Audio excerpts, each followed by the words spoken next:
പൈസ കൊടുത്തു വാങ്ങാൻ കഴിയാത്തതാണ് ആരോഗ്യമെന്ന് ബോധ്യമായി. വില കൂടിയ ഭക്ഷണം കഴിച്ചാൽ ലഭിക്കാത്തതാണ് ആരോഗ്യമെന്ന് ബോധ്യമായി. ഇല്ലാത്ത ആരേലുണ്ടോ? വില കൂടിയ ഭക്ഷണം കഴിച്ചാൽ ആരോഗ്യമുണ്ടാകുമെന്നാണ് പലരുടെയും തെറ്റിദ്ധാരണ. ഈ സദസ്സ് ഓർമ്മിക്കുമെങ്കിൽ ഒരു കാര്യം ഞാൻ ആവർത്തിച്ചു പറയാം. ഭക്ഷണം കഴിച്ചിട്ടാണ് പുതിയ തലമുറ രോഗികളായത്. ഭക്ഷണമാ മനുഷ്യനെ രോഗിയാക്കിയത്. മാരകമായ ക്യാൻസർ വർദ്ധിപ്പിച്ചത്,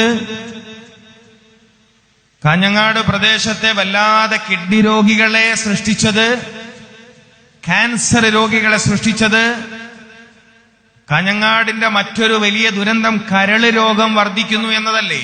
കരള് രോഗം, ഹെപ്പറ്റൈറ്റിസ് എയും ബിയും സിയും. ഏത് സംവിധാനം കൊണ്ടാണ് നിങ്ങൾ ഇതിനെയൊക്കെ ഒന്ന് തടുക്കുക? ഏതൊരു സംവിധാനം കൊണ്ടാണ് മാരകമായ രോഗങ്ങളെ നിങ്ങൾ തടുക്കുക? എന്തൊരു വഴിയുണ്ട് പറയാൻ? ഇന്ന് രാജ്യത്ത് ജീവിച്ചിരിപ്പുള്ള പ്രഗത്ഭരായ മുഴുവൻ ഡോക്ടേഴ്സ്, പത്തോളജിസ്റ്റുകൾ, അവർക്ക് ആധുനിക മനുഷ്യ സമൂഹം അനുഭവിക്കുന്ന മാരകമായ രോഗങ്ങൾക്ക് പരിഹാരം നൽകാൻ കഴിയില്ല. ഇതൊരു പബ്ലിക് വേദിയിലാണ് ഞാൻ പറയണത്. കഴിയില്ല അവർക്ക്. ഞാനൊരു പബ്ലിക് വേദിയിലാണ് പ്രസംഗിക്കുന്നത്, ഓപ്പണായത്.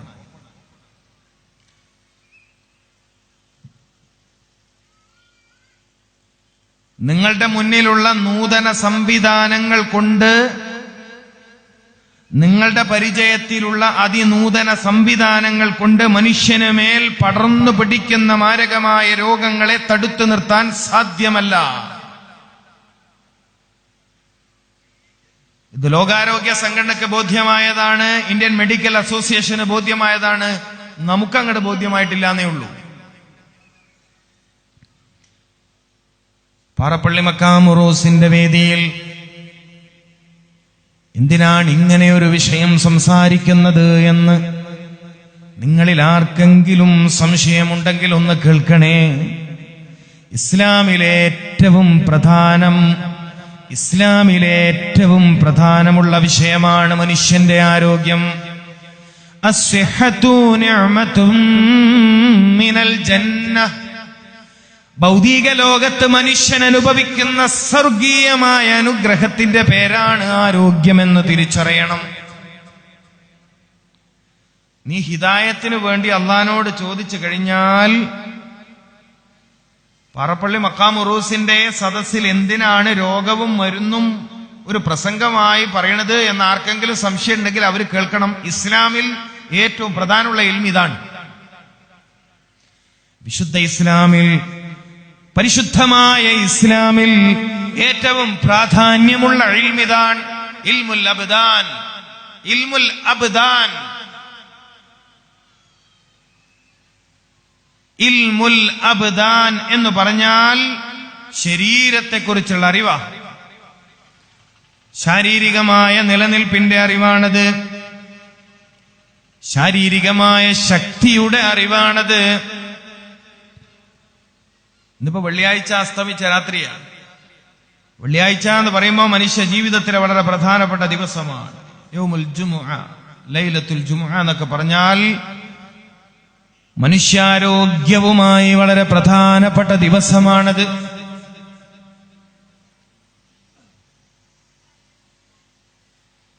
അപ്പൊ ഈ സദസ്സ്, നമ്മൾ ഇന്ന് ഒരുമിച്ച് കൂടി ഈ സദസ്സ് ജീവിതത്തിൽ ആനന്ദത്തോടെ ജീവിക്കണം, റാഹത്തോടെ ജീവിക്കണമെന്ന് ആഗ്രഹിക്കുന്നവർക്കുള്ള സദസ്സാണ്.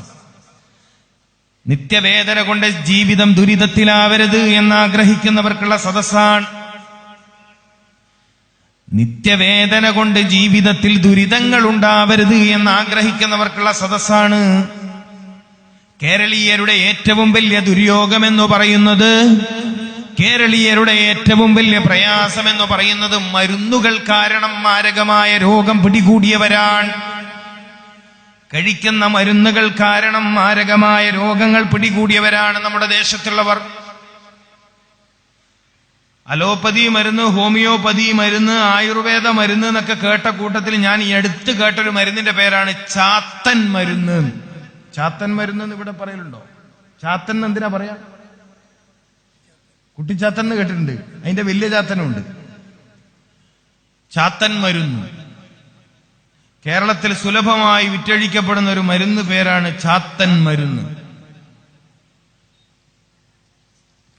കാസർഗോഡ് ജില്ലയിൽ നിന്ന് ഞാൻ ഈ അടുത്തൊരു വിശേഷം കണ്ടു. എന്റെ മൊബൈലിൽ ഞാൻ കൊണ്ടുവന്നിട്ടുണ്ട് അത് ഫോട്ടോ എടുത്തിട്ട്. കാസർഗോഡ് ജില്ലയിൽ നിന്നാണ് ആ റിപ്പോർട്ട് വന്നത്. അത് ഇവിടെ തന്നെ പറയണ്ടേ? കാസർഗോഡ് ജില്ലയിൽ നോർമലായി നടക്കേണ്ട പ്രസവം ഓപ്പറേഷൻ ആക്കുന്നത് സജീവമാണത്രേ. ഇത് അതിൽ പെടൂലേ? ജില്ല പെടൂലേ? നിങ്ങൾ കേട്ടോളി. എന്നാൽ എന്റെ അടുത്തുണ്ട്, എന്റെ മൊബൈലുണ്ട്, ഞാൻ കൊണ്ടുവന്നിട്ടുണ്ട്. കാസർഗോഡ് ജില്ലയിൽ നോർമലായി നടക്കേണ്ട പ്രസവം ഓപ്പറേഷൻ ആക്കുന്നു. ഞാൻ ഫോട്ടോ സഹിതം റിപ്പോർട്ട് കൊണ്ടുവന്നിട്ടുണ്ട്.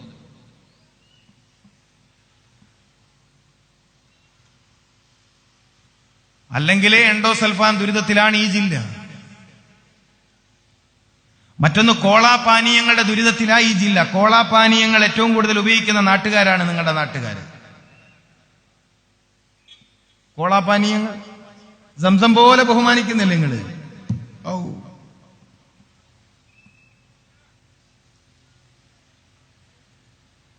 കോളാപാനീയങ്ങൾ കൊണ്ട് ക്യാൻസർ കൂടിയ ഒരു ജില്ലയാണിത്. ചെറുപ്പക്കാരുടെ വയറ് നശിച്ചുപോയ ഒരു പ്രദേശമാണിത്. യുവാക്കളുടെ ജീവിതത്തിലെ പല ഗുണങ്ങളും നഷ്ടപ്പെട്ടു പോയ ഒരു ദേശത്താണ് ഞാൻ വന്നു നിൽക്കുന്നത്. അപ്പൊ ഈ പരിശുദ്ധമായ ഉറൂസ് മുബാറക്കിൽ മനുഷ്യാരോഗ്യത്തിന്റെ ജീവിതത്തിൽ എപ്പോഴും വേദനകളില്ലാതെ ജീവിക്കുന്നതിന്റെ മഹത്വം പറയണം. പരിശുദ്ധ മതം ഇസ്ലാം മനുഷ്യന്റെ ജീവിതത്തിൽ ആരോഗ്യത്തിന് വലിയ പവിത്രമായ സ്ഥാനം നൽകി. ഉമ്മുൽ മുഅ്മിനീൻ ആയിഷ ബീബി റളിയല്ലാഹു തആല അൻഹാ നമ്മെ പഠിപ്പിക്കുന്നു, സയ്യിദുനാ മുഹമ്മദുർ റസൂൽ സല്ലല്ലാഹു അലൈഹി വസല്ലമ തങ്ങൾ നിസ്കാര ശേഷം പ്രാർത്ഥിക്കുമ്പോൾ ഈമാന് വേണ്ടി ദുആ ചെയ്ത് കഴിഞ്ഞാൽ ഏറ്റവും ഗൗരവത്തോടെ ദുആ ചെയ്തിരുന്നത് ആരോഗ്യത്തിന് വേണ്ടിയായിരുന്നു. ഇതിനെന്തുമാത്രം പ്രസക്തിയുണ്ടെന്ന് ആലോചിക്കണം. നേരത്തെ ഞാൻ സൂചിപ്പിച്ചതുപോലെ കരൾ രോഗവും കിഡ്നി രോഗവും ക്യാൻസറും ഹൃദ്രോഗവും മസ്തിഷ്ക രോഗവും അസ്ഥി തേയ്മാന രോഗങ്ങളും വ്യാപിക്കുന്ന കാലഘട്ടത്തിൽ വഅഫിനി എന്ന പ്രാർത്ഥനയുടെ പൊരുളറിയാൻ ഇനിയും നമ്മൾ വൈകിപ്പോയാൽ, വഅഫിനി എന്ന ദുആഇന്റെ പൊരുളറിയാൻ നമ്മൾ വൈകിപ്പോയാൽ രോഗികളില്ലാത്ത വീടുകൾ സ്വപ്നം പോലും കാണാൻ കഴിയില്ല. പ്രതിരോധ മരുന്ന് കുത്തിവെപ്പ് മാമാങ്കങ്ങൾ കൊണ്ട് ക്യാൻസറിനെ ഇല്ലായ്മ ചെയ്യാൻ കഴിയൂല, കരൾ രോഗങ്ങളെ ഇല്ലായ്മ ചെയ്യാൻ കഴിയൂല. പുതിയ കാലത്തെ മനുഷ്യന്റെ ദുരിതങ്ങളിൽ ഈ മാരകമായ രോഗങ്ങളൊക്കെയാ ഉള്ളത് എന്ന് ഉത്തരവാദിത്തപ്പെട്ടവരൊന്ന് മനസ്സിലാക്കിയിരുന്നെങ്കിൽ എത്ര നന്നായിരുന്നു. പുതിയ കാലത്തെ മനുഷ്യ ജീവിതത്തിലെ ദുരിതങ്ങൾ ഇതൊക്കെയാ. ശരീരത്തിൽ നിന്ന് ആഴ്ചയിൽ 1-2 തവണ നീര് കുത്തിയെടുക്കുക. അള്ളാഹു കാത്തിരക്ഷിക്കട്ടെ. നിങ്ങൾ ആലോചിച്ച് നോക്കിയ മനുഷ്യന്മാരെ, ശരീരത്തിൽ നിന്ന് ആഴ്ചയിൽ പോയി നീരിങ്ങനെ കുത്തിയെടുക്കുന്ന ഒരു മനുഷ്യന്റെ അവസ്ഥ എന്താണ്? അയാൾക്ക് മരണത്തോട് ഇത്തിരി സ്നേഹം കൂടും, ജീവിക്കാൻ വല്ല പൂതി ഉണ്ടാവില്ല. അള്ളാഹുവേ, ഈ കൂട്ടത്തിൽ ആരെങ്കിലും കിഡ്നി സംബന്ധമായ രോഗങ്ങൾ കൊണ്ട് പ്രയാസപ്പെടുന്നവരുണ്ടെങ്കിൽ അവർക്ക് നീ ശിഫ നൽകണേ അല്ലാഹ്. അവർക്ക് നീ ശിഫ നൽകണേ തമ്പുരാനെ. കിഡ്നി രോഗികൾക്ക് ഏറ്റവും ആവശ്യം ഇസ്തിഗ്ഫാറാണ്. അവരെ രോഗത്തിന് ശിഫ കിട്ടണമെങ്കിൽ അവർ ഇസ്തിഗ്ഫാർ വർദ്ധിപ്പിക്കണം, സുബ്ഹാനല്ലാഹ് എന്നുള്ള ദിക്ർ വർദ്ധിപ്പിക്കണം. ഞാൻ സമയമുണ്ടെങ്കിൽ പറയാം, അല്ലാണ്ട് മരുന്നോട് മാത്രമൊന്നും കളിച്ചവിടെ എത്തൂല. സുബ്ഹാന മലിക്കിൽ ഖുദ്ദൂസ്, സുബ്ഹാന റബ്ബിക റബ്ബിൽ ഇസ്സത്തി അമ്മാ യസിഫൂൻ പോലത്തെ പ്രാർത്ഥനകളും മറ്റും കിഡ്നി സംബന്ധമായ പ്രയാസം കൊണ്ട് ബുദ്ധിമുട്ടുന്ന ആളുകൾ പ്രാർത്ഥനയായി ആശ്രയിക്കണമെന്ന് ഞാൻ അവസരോചിതം ഉണർത്തുകയാണ്. അള്ളാഹു എല്ലാവർക്കും ശിഫ നൽകട്ടെ, ആഫിയത്ത് പ്രദാനം ചെയ്യട്ടെ.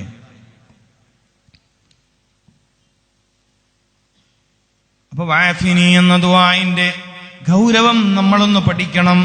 വഹ്ദിനി വഅഫിനി, വഹ്ദിനി വഅഫിനി എന്നതിന്റെ ഗൗരവം പഠിക്കണം. ഇല്ലാഞ്ഞാൽ മാരകമായ രോഗം വരും, മരുന്ന് കുടിച്ച് രോഗം വർദ്ധിക്കും, അങ്ങനെ നിങ്ങൾ ജീവിതത്തിൽ ദുരിതത്തിലായി പോകും.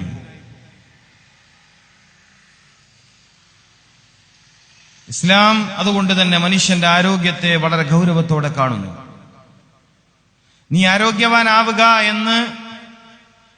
ആരോഗ്യവാനാവുക എന്ന് ഉത്ബോധിപ്പിക്കുന്നു. എത്രത്തോളം എന്ന് വെച്ചാൽ ഈ സദസ്സിലിരിക്കുന്ന രോഗികൾ ദുഃഖിക്കാൻ വേണ്ടിയല്ല ഞാൻ ഈ ഹദീസ് ഓതുന്നത്. എത്രയും എളുപ്പത്തിൽ രോഗം ശിഫയാവാനുള്ള വഴികൾ അവരന്വേഷിക്കട്ടെ എന്ന പ്രോത്സാഹനം എന്ന ഉദ്ദേശത്തിലാണ് ഞാനൊരു ഹദീസ് ഓതാൻ പോവാ. ഒരു ഹദീസേ, ഈ ഹദീസ് കേൾക്കുമ്പോൾ ചില ആളുകൾക്ക് സങ്കടം വരും. സങ്കടം വേണ്ട, അവര് വേഗം രോഗം ശിഫയാവാനുള്ള വഴി അന്വേഷിക്കുക. അങ്ങനൊക്കെയുള്ള വഴിയുണ്ടോ? ഉണ്ട് എന്നാ ഖുർആൻ പറയണത്. രോഗം ശിഫയാവുന്ന വഴിയുണ്ടെന്നോ? ഈ സദസ്സിൽ ഞാൻ പറയാൻ ആഗ്രഹിക്കുന്ന ഒരു കാര്യം അതാണ്. ക്യാൻസർ രോഗവും, കരള് രോഗവും, കിഡ്നി രോഗവും, പ്രമേഹവും, അസ്ഥി തേയ്മാന രോഗവും ശിഫയാകുമെന്നാണോ പറയുന്നത്? ഖുർആൻ പറയുന്നു, വനുനസ്സിലു മിനൽ ഖുർആനി മാ ഹുവ ശിഫാഉൻ വറഹ്മത്തുൽ ലിൽ മുഅ്മിനീൻ. സത്യവിശ്വാസികളൊന്നറിയണം, അവർക്കുമേൽ ഇറക്കപ്പെട്ട വിശുദ്ധ ഖുർആനിൽ ജീവിത വിജയത്തിന്റെ മാർഗങ്ങൾ പഠിപ്പിക്കപ്പെടുന്നതോടൊപ്പം അവരെ പ്രയാസപ്പെടുത്തുന്ന രോഗങ്ങൾക്കുള്ള ശിഫ കൂടി നാം ഇറക്കിയിരിക്കുന്നു. ഇത് ഖുർആനാണ്. അല്ലാഹു ആ ശിഫയുടെ വഴി കണ്ടെത്തിക്കാൻ നമുക്ക് തൗഫീക്ക് നൽകട്ടെ. നിങ്ങൾ ആലോചിച്ച് നോക്കി, നമ്മളിൽ പലരുടെയും ഒരു പേടി എന്താണ്? എന്റെ രോഗം ശിഫയാവില്ല എന്നതാണ്. മരിക്കുന്നത് വരെ മരുന്ന് കുടിക്കുക എന്നുള്ളതാണ് പലരുടെയും വിശ്വാസം. 4 മാസം കൊണ്ട് നിങ്ങൾക്ക് മരുന്ന് കൂടി നിർത്താമെന്ന് പറയുമ്പോൾ സയ്യിദുനാ മുഹമ്മദ് റസൂലുള്ളാഹി സ്വല്ലല്ലാഹു അലൈഹി വസല്ലമ തങ്ങളുടെ വൈദ്യശാസ്ത്ര രീതിയിൽ ചികിത്സ നിങ്ങൾ സ്വീകരിക്കുകയാണെങ്കിൽ ഒരു 4 മാസം കൊണ്ട് നിങ്ങൾക്ക് ചികിത്സയിൽ നിന്ന് മുക്തി നേടാം, രോഗമുക്തി നേടാം എന്ന് പറയുമ്പോൾ മനുഷ്യന്മാരിങ്ങനെ അത്ഭുതപ്പെട്ട് നോക്കുകയാണ്. അങ്ങനെ അങ്ങോട്ട് രോഗം മാറുമോ? ഖുർആൻ പറയുന്നു, വനുനസ്സിലു മിനൽ ഖുർആനി മാ ഹുവ ശിഫാഉൻ. മാ ഹുവ ശിഫാഉൻ. ശിഫാ എന്ന് പറഞ്ഞാൽ മെഡിസിൻ എന്നല്ല അർത്ഥം. ശിഫാ എന്ന് പറഞ്ഞാൽ മെഡിസിൻ എന്നല്ല അർത്ഥം, ക്യൂർ എന്നാണ്. ക്യൂർ എന്ന് പറഞ്ഞാൽ നിങ്ങളുടെ ശരീരത്തിൽ രോഗമുണ്ടാവില്ല എന്നാണ്. ഞാൻ വ്യക്തമായി പറയാണ്, ഏതെങ്കിലും ഒരു പ്രമേഹ രോഗി ഉണ്ടെങ്കിൽ അയാളൊന്ന് കേൾക്കുക. ഇൻസുലിൻ ഉൽപ്പാദിപ്പിക്കാനുള്ള പാൻക്രിയാസിന്റെ കഴിവ് പൂർവാധികം ശക്തിപ്പെടും എന്നാണ് ഖുർആൻ പറഞ്ഞതിന്റെ താല്പര്യം. പിന്നെ നിങ്ങൾ ഡയബറ്റിക് അല്ല, പിന്നെ നിങ്ങൾ പ്രമേഹ രോഗിയല്ല.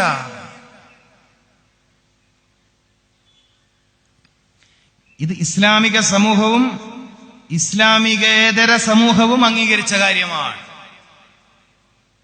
ഇസ്ലാമിക സമൂഹവും അംഗീകരിച്ചിട്ടുണ്ട്, വൈദ്യശാസ്ത്ര സമൂഹം ഇത് അംഗീകരിച്ചിട്ടുണ്ട്. അപ്പൊ ഖുർആൻ പറയുന്നു രോഗം ശിഫയാകും. സയ്യിദുനാ മുഹമ്മദുർ റസൂൽ സല്ലല്ലാഹു അലൈഹി വസല്ലമ തങ്ങൾ പറയുന്നു, അല്ലാഹു മനുഷ്യനുമേൽ ഒരു രോഗത്തെയും ഇറക്കിയിട്ടില്ല. ലം യുനസ്സിൽ ദാഅൻ. ഓരോ രോഗിയും പഠിക്കേണ്ട ഒരു ഹദീസാണ്. ലം യുനസ്സിൽ ദാഅൻ. അല്ലാഹു മനുഷ്യനുമേൽ ഒരു രോഗത്തെയും ഇറക്കിയിട്ടില്ല.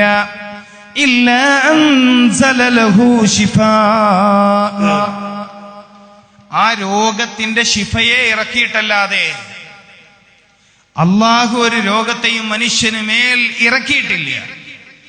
ആ രോഗത്തിനുള്ള ശിഫയെ ഇറക്കിയിട്ടല്ലാതെ. നിങ്ങൾ ആലോചിച്ച് നോക്കി, നമ്മൾ കേൾക്കാൻ ആഗ്രഹിച്ച വാക്യത.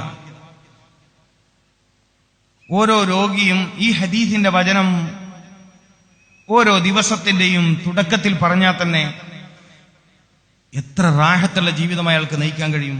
പറഞ്ഞത് സയ്യിദുനാ മുഹമ്മദ് റസൂലുള്ളാഹി. നമ്മളൊക്കെ വിശ്വസിച്ച് നടക്കുന്നത് രോഗം ശിഫയാവില്ല, മരുന്ന് ഇങ്ങനെ മരിക്കണവരെ കുടിക്കാം.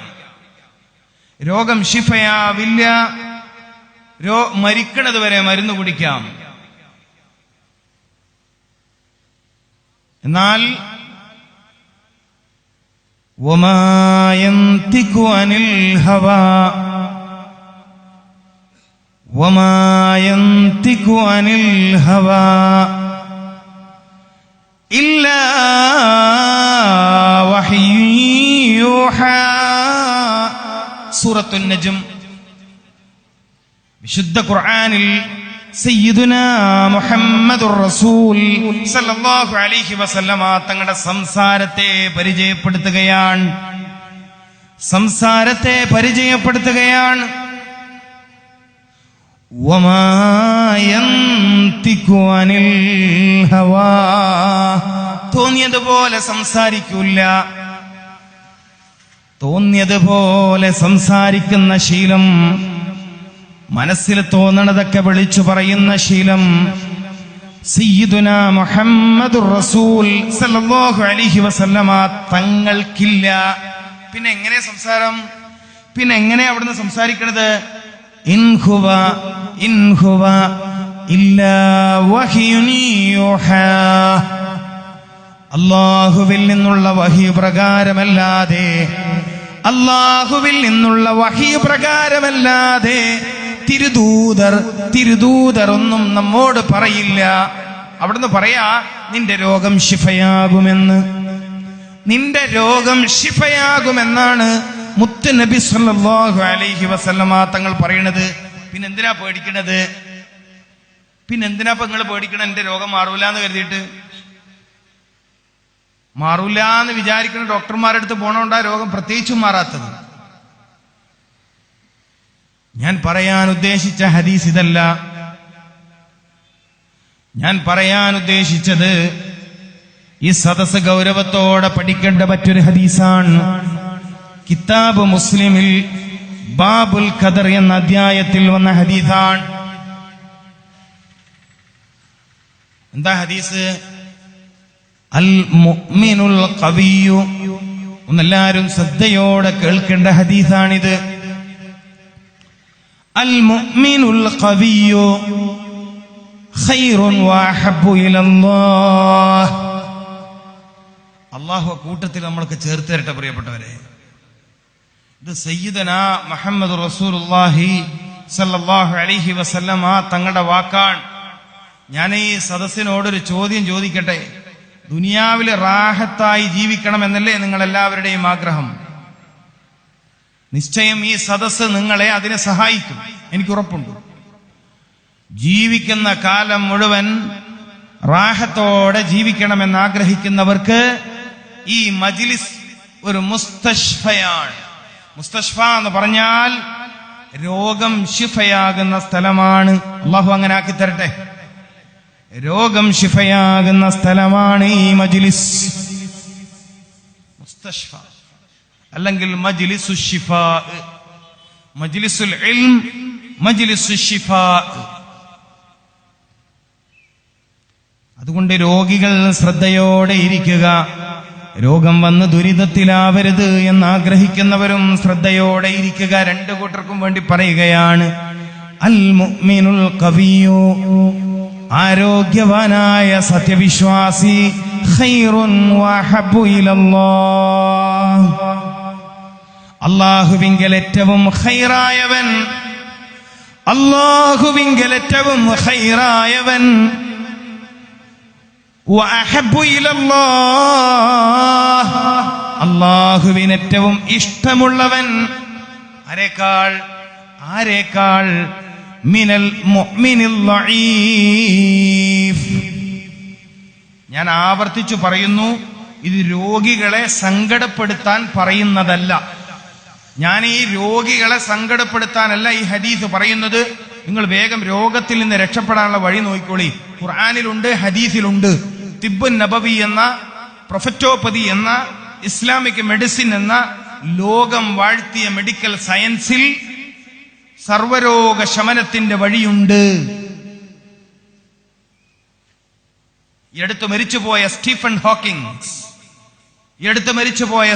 ഹോക്കിംഗ് അദ്ദേഹത്തിന്റെ രോഗം ശിഫയാക്കി തരാമെന്ന് പറയാൻ ധൈര്യമുണ്ടായ ഡോക്ടർ ദസ്തകീർ അഹമ്മദ്, ഇസ്ലാമിക സമൂഹം ലോകത്ത് വലിയ അത്ഭുതങ്ങൾ ഉണ്ടാക്കിയിട്ടുണ്ട്. സ്റ്റീഫൻ ഹോക്കിംഗ് കേട്ടിട്ടില്ലേ?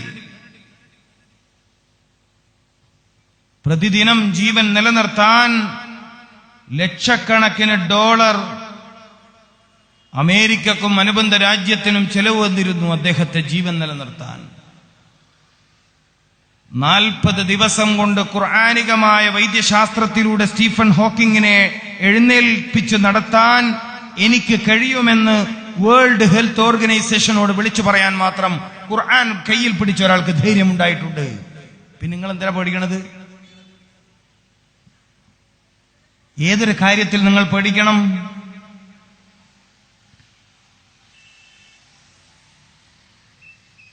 അപ്പൊ ഈ സദസ്സിലുള്ള രോഗികളെ പ്രയാസപ്പെടുത്തുക എന്ന ഉദ്ദേശത്തിലല്ല പറഞ്ഞത്, മറിച്ച് എന്റെ രോഗം എളുപ്പത്തിൽ ശിഫയാവാനുള്ള വഴി ഏതാണെന്ന് ഓരോ രോഗികളും ഗൗരവത്തോടെ ആലോചിക്കുന്നതോടൊപ്പം ആരോഗ്യമെന്ന വലിയ നിഅമത്തിന് അല്ലാഹു നൽകുന്ന സ്ഥാനം എന്തെന്ന് ബോധ്യപ്പെടുത്താൻ കൂടിയാണ്. ആരോഗ്യത്തിന് അല്ലാഹു ഇത്രയും വലിയ സ്ഥാനം കൊടുത്തിട്ടുണ്ടോ എന്ന് ബോധ്യപ്പെടുത്താനാണ് ഞാൻ ഈ ഹദീസ് പറഞ്ഞത്. അഹബ്ബു ഇലല്ലാഹ്, അള്ളാഹുവിനെല്ലാവരോടും ഇഷ്ടമാണ്, അള്ളാഹുവിനെല്ലാവരോടും വലിയ ഇഷ്ടമാണ്. പക്ഷേ ആരോഗ്യവാനോട്, രോഗമില്ലാത്ത മനുഷ്യനോട് കൂടുതൽ ഇഷ്ടമാ. മിനൽ മുഅ്മിനിൽ ലഈഫ്, മിനൽ മുഅ്മിനിൽ ലഈഫ്, ലഈഫായ മുഅ്മിനിനോടുള്ളതിനേക്കാൾ. വയസ്സായിട്ട് ലഈഫായ ആളുകളെ അല്ല ഈ പറയണത്. 35 വയസ്സുള്ളപ്പോ കിഡ്നി രോഗം വന്ന ആളെ കുറിച്ചും ഹാർട്ട് രോഗം വന്ന ആളെ കുറിച്ചും എല്ല് രോഗം വന്ന ആളെ കുറിച്ചുമാണ് ഈ പറയണത്. അല്ലാണ്ട് 60 വയസ്സ് കഴിഞ്ഞു തളർന്നു പോയവരെ കുറിച്ചല്ല.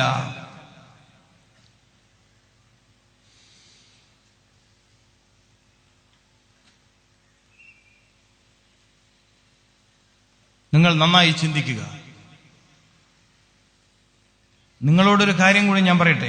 നിങ്ങളൊക്കെ കഴിക്കുന്ന മരുന്നുകളെ കുറിച്ച് നിങ്ങൾ പഠിക്കണം. നിങ്ങൾക്ക് ഈ വിഷയത്തിന്റെ ഗൗരവം മനസ്സിലാണെങ്കിൽ നാട്ടിൽ വിൽക്കപ്പെടുന്ന മരുന്നുകളുടെ ഗുണഗണങ്ങളൊന്ന് പഠിക്കണം.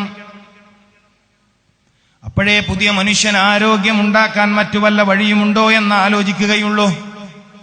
നിങ്ങളിൽ ഓരോരുത്തരും പ്രഷറിന്റെയും ഷുഗറിന്റെയും കൊളസ്ട്രോളിന്റെയും യൂറിക് ആസിഡിന്റെയും അതുപോലെയുള്ള മറ്റു മാരകമായ രോഗങ്ങളുടെ പേരിലൊക്കെ കഴിക്കുന്ന മെഡിസിനെ കുറിച്ച് നിങ്ങൾ അന്വേഷിക്കണം. ആ മരുന്നുകൾ നിങ്ങളുടെ ശരീരത്തിന് ഗുണമാണോ ചെയ്യുന്നത്, അല്ലെങ്കിൽ ദീർഘകാലത്തേക്ക് മാരകമായ വല്ല രോഗങ്ങളുമാണോ ചെയ്യുന്നത്? എന്റെ രോഗം ശിഫയാകുമെന്ന വിശ്വാസത്തിൽ നിങ്ങൾ കഴിക്കുന്ന മരുന്നുകൾ നിങ്ങളുടെ ശരീരത്തോട് എങ്ങനെയാണ് പെരുമാറുന്നത് എന്ന് പഠിക്കാൻ സൗകര്യമുണ്ട്. എന്ന് പഠിക്കാൻ സൗകര്യമുള്ള ഒരു കാലഘട്ടത്തിലാണ് നിങ്ങൾ ജീവിക്കുന്നത്. ദയവ് ചെയ്ത് ജീവിതത്തോട് സ്നേഹമുള്ള, ഭൗതിക ജീവിതത്തോട് താല്പര്യമുള്ള ആളുകൾ ഒന്ന് ഇതൊക്കെ ചേക്കണം. ഇല്ലെങ്കിൽ നിത്യരോഗം നിങ്ങളെയും കാത്തു നിൽക്കുന്നു.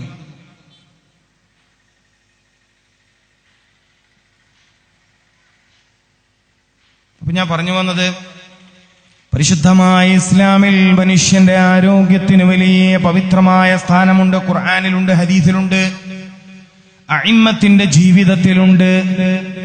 വലിയ സ്ഥാനമുണ്ട് നല്ല ആരോഗ്യമുള്ള മനുഷ്യന്. നിഅമതാനി മഅബൂനും ഫീഹിമാ കസീറും മിനന്നാസ്. വലിയ 2 അനുഗ്രഹങ്ങളെ, നിഅമതാനി മഅബൂനും ഫീഹിമാ കസീറും മിനന്നാസ്. മഹത്തായ 2 അനുഗ്രഹങ്ങളെ ജനങ്ങളിൽ അധിക ആളുകളും പാഴാക്കി കളയുന്നവരാണ്. ഈ ഹദീസ് ഒരുപക്ഷെ ഒരുപാട് തവണ നിങ്ങൾ കേട്ടതാണെങ്കിലും എങ്ങനെയാണ് മനുഷ്യൻ തന്റെ ആരോഗ്യത്തെ പാഴാക്കുന്നത് എന്നത് മാത്രം നമ്മൾ പഠിച്ചില്ല. ഒരു മനുഷ്യൻ തന്റെ ആരോഗ്യത്തെ എങ്ങനെയാണ് പാഴാക്കുന്നത് എന്നത് മാത്രം പഠിച്ചില്ല. പാഴാക്കുന്നവരാണ്, നശിപ്പിച്ചു കളയുന്നവരാണ്.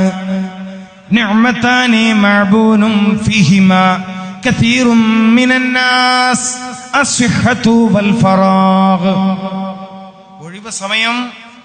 ഒഴിവ് സമയം, മറ്റൊന്ന് ആരോഗ്യം. എങ്ങനെയാ ആരോഗ്യത്തെ പാഴാക്കി കളയുന്നത് എന്നതിനെ കുറിച്ച് നമുക്കറിയില്ല. ആരോഗ്യത്തെ പാഴാക്കി കളയുന്നവരാണ് ജനങ്ങളിൽ അധിക ആളുകളും. എന്റെ സദസ്സിലുള്ളവർ ശ്രദ്ധിക്കുമല്ലോ, നിങ്ങൾ ഈ കൂട്ടത്തിൽ പെടുന്നവരാണോ അല്ലേ എന്നതാണ് അടുത്ത പരിശോധന. നിങ്ങൾ നിങ്ങളുടെ ആരോഗ്യത്തെ പാഴാക്കി കളഞ്ഞവരാണോ എന്നതാണ് നമ്മുടെ അന്വേഷണം. നമ്മളിനിപ്പോ പഠിക്കാൻ പോണ വിഷയത, ഞാൻ എന്റെ ആരോഗ്യത്തെ പാഴാക്കിയവനാണോ അല്ലേ? എല്ലാവർക്കും ഒരുപോലെ അല്ലല്ലോ രോഗം വരുന്നത്. നിങ്ങൾക്ക് പഠിക്കാൻ പറ്റുന്ന മറ്റൊരു കാര്യം കൂടി ഞാൻ പറയാം. എല്ലാ മനുഷ്യന്മാർക്കും ഒരുപോലെയല്ല അള്ളാഹുവിൽ നിന്ന് രോഗം വരിക. ചില ആളുകളെ അള്ളാഹു പരീക്ഷിക്കാൻ രോഗം കൊടുക്കും.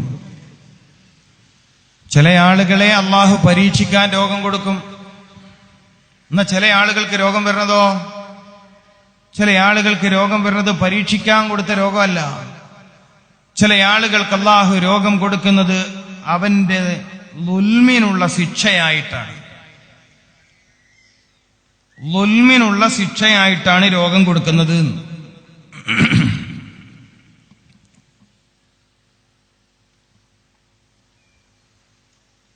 എല്ലാവരും പരീക്ഷണ രോഗം വന്നവരല്ല. ജനങ്ങളിൽ വലിയ ഭൂരിഭാഗം ആളുകളും ശിക്ഷാരോഗം വന്നവരാണ്. ഇത് കുറച്ചുകൂടി ഞാൻ വിശദമാക്കി പറഞ്ഞു തരാം. പരീക്ഷണ രോഗം, ശിക്ഷാരോഗം.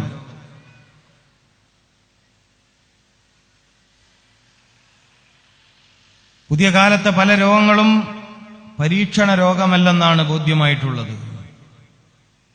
പുതിയ കാലത്തെ പല രോഗങ്ങളും പരീക്ഷണ രോഗമേ അല്ല, ശിക്ഷാരോഗമാണ്.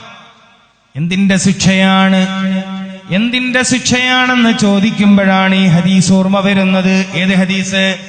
നിഅമതാനി മഅബൂനും ഫീഹിമാ കസീറും മിനന്നാസ്. ശിക്ഷാരോഗം ഒന്നിവിടെ ശ്രദ്ധിച്ചാൽ ചികിത്സ എളുപ്പമാകും, രോഗം ശിഫയാവാൻ എളുപ്പമാകും. ശിക്ഷാരോഗം എനിക്ക് എങ്ങനെയാ വന്നത് എന്നതറിയാൻ താല്പര്യമുണ്ടെങ്കിൽ ഉടനെ പോവേണ്ടത് മറ്റൊരു ഹദീസിലേക്കാണ്. ആ ഹദീസാണ് ഞാൻ ഓതിയത്. നിഅമതാനി മഅബൂനും ഫീഹിമാ കസീറും മിനന്നാസ്. ആരോഗ്യത്തെ പാഴാക്കി കളയുന്നവരാണ്. അപ്പൊ എനിക്ക് പ്രമേഹ രോഗം വന്നത് അതിന്റെ ഉത്തരവാദി ഞാനാണ് എന്നർത്ഥം. എനിക്ക് കരള് രോഗം വന്നതിന്റെ ഉത്തരവാദി ഞാൻ തന്നെയാണ് എന്നർത്ഥം. പ്രഷറിന്റെ കംപ്ലൈന്റ് വരാൻ കാരണം ഞാൻ തന്നെ. സ്ട്രോക്ക് വരാൻ പുതിയ കാലത്തെ ചെറുപ്പക്കാര് ഭയപ്പെടേണ്ട മറ്റൊരു രോഗേത ആക്സിഡന്റിൽ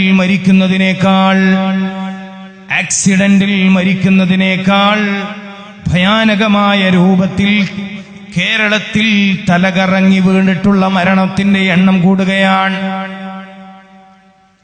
ആക്സിഡന്റിൽ മരിക്കുന്നതിനേക്കാൾ, എന്റെ സദസ്സ് ശ്രദ്ധിക്കുന്നുണ്ടല്ലോ അല്ലേ, ആക്സിഡന്റിൽ മരിക്കുന്നതിനേക്കാൾ കൂടുതൽ ആളുകൾ തലകറങ്ങി വീണ് മരിക്കുന്നു. കുഴഞ്ഞു വീണ് മരണം എന്നാ അതിന്റെ പേര്.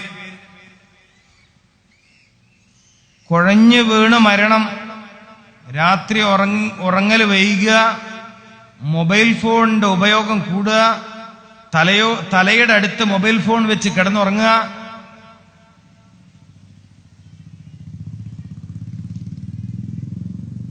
ശ്രദ്ധിക്കുന്നുണ്ടല്ലോ അല്ലേ?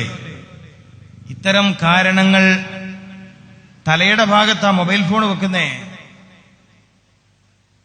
ചില ആളുകൾക്ക് രാവിലെ എഴുന്നേൽക്കാനുള്ള അലാറമാണത്.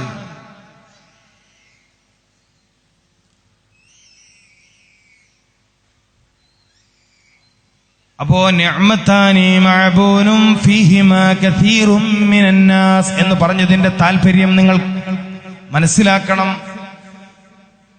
ആരോഗ്യത്തെ പാഴാക്കി കളയുന്നു, ആരോഗ്യത്തെ നശിപ്പിച്ച് കളയുന്നു, സ്വയം തളരുന്നു, സ്വയം ക്ഷീണിക്കുകയാണ് മനുഷ്യരിൽ അധിക പേരും.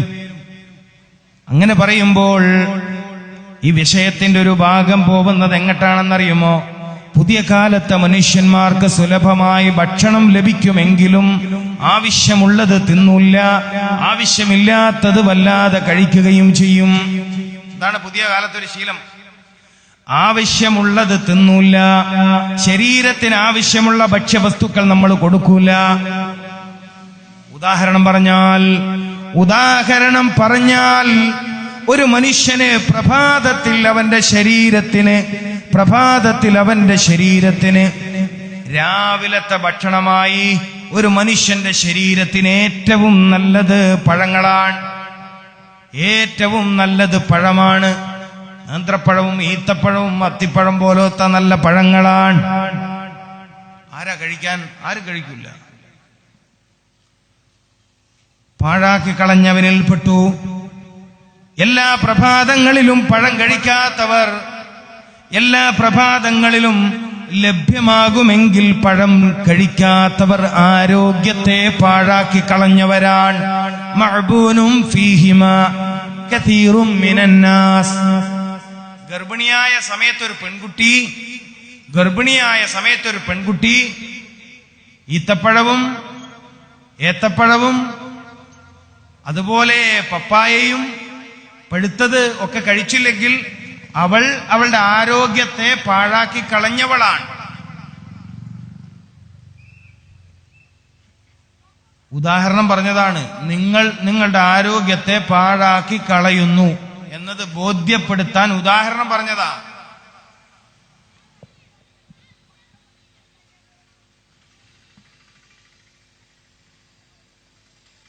അപ്പൊ മനുഷ്യരിൽ അധിക പേരും രോഗികളാകുന്നത് അവര് തന്നെ അവരുടെ ആരോഗ്യത്തെ പാഴാക്കി കളയുന്നത് കൊണ്ടാണ് എന്ന് മനസ്സിലാക്കുക.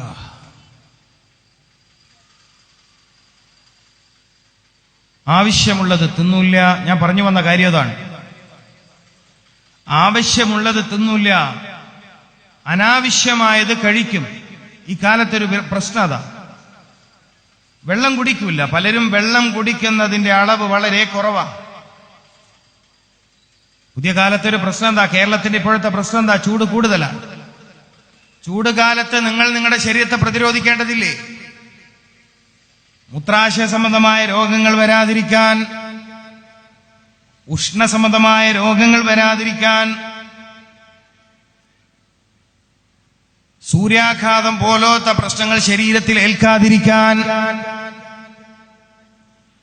ശരീരത്തിൽ ക്രമാതീതമായ ചൂട് വർദ്ധിക്കുന്നത് കാരണം ആന്തരികവും ബാഹ്യവുമായ രോഗം വരാതിരിക്കാൻ, ഉഷ്ണകാലത്ത് പ്രത്യേകിച്ചും നിങ്ങൾ ചില പ്രതിരോധ വഴികൾ സ്വീകരിക്കണമെന്നാണ് ഇസ്ലാമിന്റെ താല്പര്യം.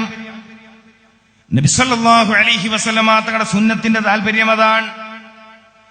ആ വിഷയത്തിൽ ഒന്നാം സ്ഥാനത്ത് നിൽക്കുന്ന വലിയ പ്രതിരോധ വഴിയാണ് ആവശ്യമായ അളവിൽ വെള്ളം കുടിക്കണം. എത്ര പേര് കുടിക്കാൻ?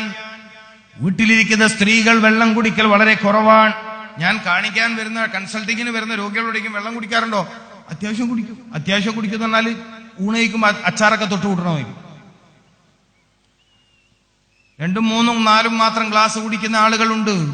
പുതിയ കാലത്ത് ഇസ്ലാമിക സമൂഹം ഇതൊക്കെ പഠിക്കണം. മനുഷ്യ സമൂഹം ഇത് പഠിക്കണം. മാനവരാശിക്ക് ഈ പാഠം പഠിപ്പിച്ചു കൊടുക്കണം. ഖുർആനിൽ രോഗം വരാതിരിക്കാനുള്ള വല്ല പ്രതിരോധം ഉണ്ടോ എന്ന് ചോദിച്ചപ്പോ വഷ്റബു, രോഗം വരാതിരിക്കാൻ വല്ല പ്രതിരോധ മാർഗവും ഉണ്ടോ? മനുഷ്യ ശരീരത്തിൽ മാരകമായ രോഗം വരാതിരിക്കാൻ വല്ല പ്രതിരോധ വഴിയും ഖുർആൻ പറഞ്ഞിട്ടുണ്ടോ? വഷ്റബു, കുടിക്കുക. ഞാൻ സദസ്സിനോട് ഇടയ്ക്ക് ചോദ്യം ചെയ്തിരിക്കുകയാണ്, ഇവിടെ ദുനിയാവിൽ റാഹത്തോടെ ജീവിക്കണം എന്ന് താല്പര്യമുള്ളവർക്കുള്ള വാദമായി പറയണത്, പ്രസംഗ പറയണത്. ഇവിടെ ഈ നാട്ടിൽ ഇതാണ് നമ്മുടെ വലിയ വിഷയം. നമ്മുടെയൊക്കെ ഏറ്റവും വലിയ അന്വേഷണം ദുനിയാവിൽ സുഖം എങ്ങനെ വർദ്ധിപ്പിക്കാം, സന്തോഷം എങ്ങനെ വർദ്ധിപ്പിക്കാം എന്നതാണ്. അതിനെക്കുറിച്ചാണ് ഞാനും പറയുന്നത്. എനിക്കും ദുനിയാവിനോടാ കുറച്ച് താല്പര്യം കൂടുതൽ. കാരണം ആഖിറത്തിന്റെ കൃഷിയുടെ ഇതാണ്. ആഖിറ ഉണ്ടാക്കാൻ ദുനിയാവ് തന്നെ വേണം.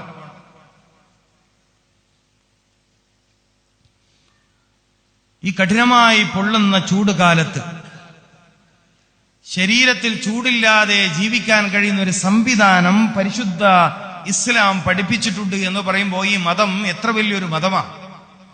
നിസ്കാരത്തിന്റെ ശർത്തും ഫർളും മാത്രം നമ്മൾ എപ്പോഴും പറഞ്ഞുകൊണ്ടേ ഇരുന്നത് കൊണ്ടാണ് ഇത്തരം കാര്യങ്ങൾ സമൂഹത്തിനിടയിൽ ചർച്ചയാവാതിരുന്നത്. വയലിൽ നല്ല വയലും മരണം തന്നെയാ, മരണത്തെക്കുറിച്ച് പറയൽ തന്നെ. പക്ഷെ എപ്പോഴും മരണം മാത്രം പറഞ്ഞാൽ നേരത്തെ മരിക്കേണ്ടി വരും. ദുനിയാവ് പറയണ്ടേ, ദുനിയാവ് പറയണ്ടേ? ദുനിയാവിന് എപ്പോഴാ പറയാം? മരിച്ചതിന് ശേഷം.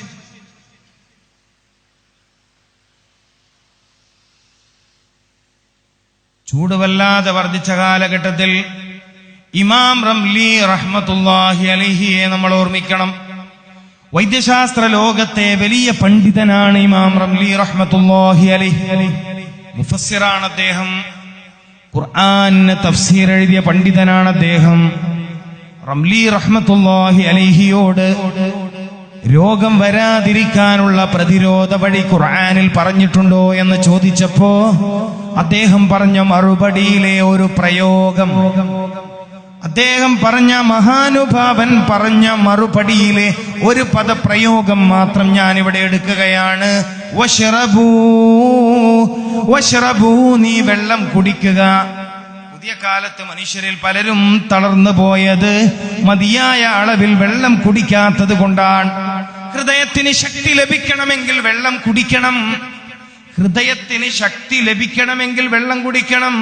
ഹൃദയം ശക്തിയുള്ളതായാൽ, ഹൃദയം ശരിയായ രൂപത്തിൽ പ്രവർത്തിക്കുന്നതായാൽ നീ സമ്പൂർണ്ണ ആരോഗ്യമുള്ളവനായി തീരുമെന്നാണ് നബി സല്ലല്ലാഹു അലൈഹി വസല്ലമ തങ്ങളുടെ അധ്യാപനത്തിലുള്ളത്. നിന്റെ ഹൃദയം നന്നായാൽ ശരീരം മുഴുവനും നന്നായി തീരും. ഹൃദയം നന്നാവാൻ വലിയൊരു വഴിയേതാ?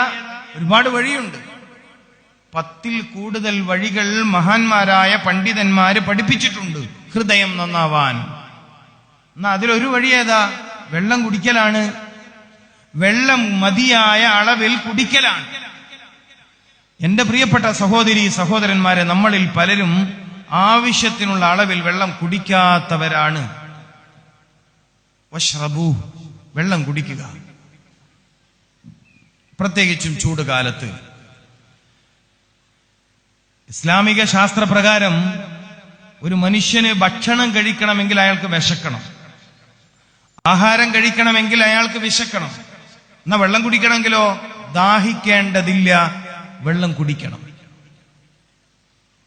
ദാഹിക്കേണ്ടതില്ല, അയാൾ വെള്ളം കുടിക്കണം. നമ്മളിൽ പലർക്കും ഹൃദയം തളർന്നു പോയത്, തലച്ചോറ് തളർന്നു പോയത്, എല്ല് രോഗം വർദ്ധിപ്പിച്ചത്. ഇനിയിപ്പോ ഒരു പുതിയ രോഗം വരാൻ പോകുന്നു കേട്ടോ. എല്ല് രോഗത്തിൽ കാലിന്റെ മുട്ടിന്റെ ഭാഗത്തുള്ള ജോയിന്റുകൾ പരസ്പരം എത്രയാളാ ബുദ്ധിമുട്ടിലായത്? എത്ര ആളുകൾക്കാണ് ഈ പ്രയാസം? നിസ്കാരത്തിലെ ഏറ്റവും മഹത്തായ സുജൂദ് ചെയ്യാൻ കഴിയാതെ, നിസ്കാരത്തിലെ ഏറ്റവും പ്രധാനപ്പെട്ട ഭാഗം സുജൂദാണ്. മനോഹരമായി നാം പണിയുന്ന ആരാധനാലയത്തിന് മേൽ വെക്കപ്പെട്ട പേര് മസ്ജിദ് എന്നാണ്. മസ്ജിദ് എന്നാൽ സുജൂദ് ചെയ്യുന്ന ഇടമെന്നാണ്. എത്ര ആളുകളാണ് നിസ്കാരത്തിൽ സുജൂദ് ചെയ്യാൻ കഴിയാതെ പ്രയാസത്തിലായത്? എത്ര ആളുകൾക്കാണ് സുജൂദ് ചെയ്യാൻ കഴിയുന്നില്ല? ദേ, മുട്ടുമടക്കാൻ അവർക്ക് പറ്റൂല എന്നാ പറയണത്. മുട്ടുമടക്കാൻ അവർക്ക് കഴിയില്ല.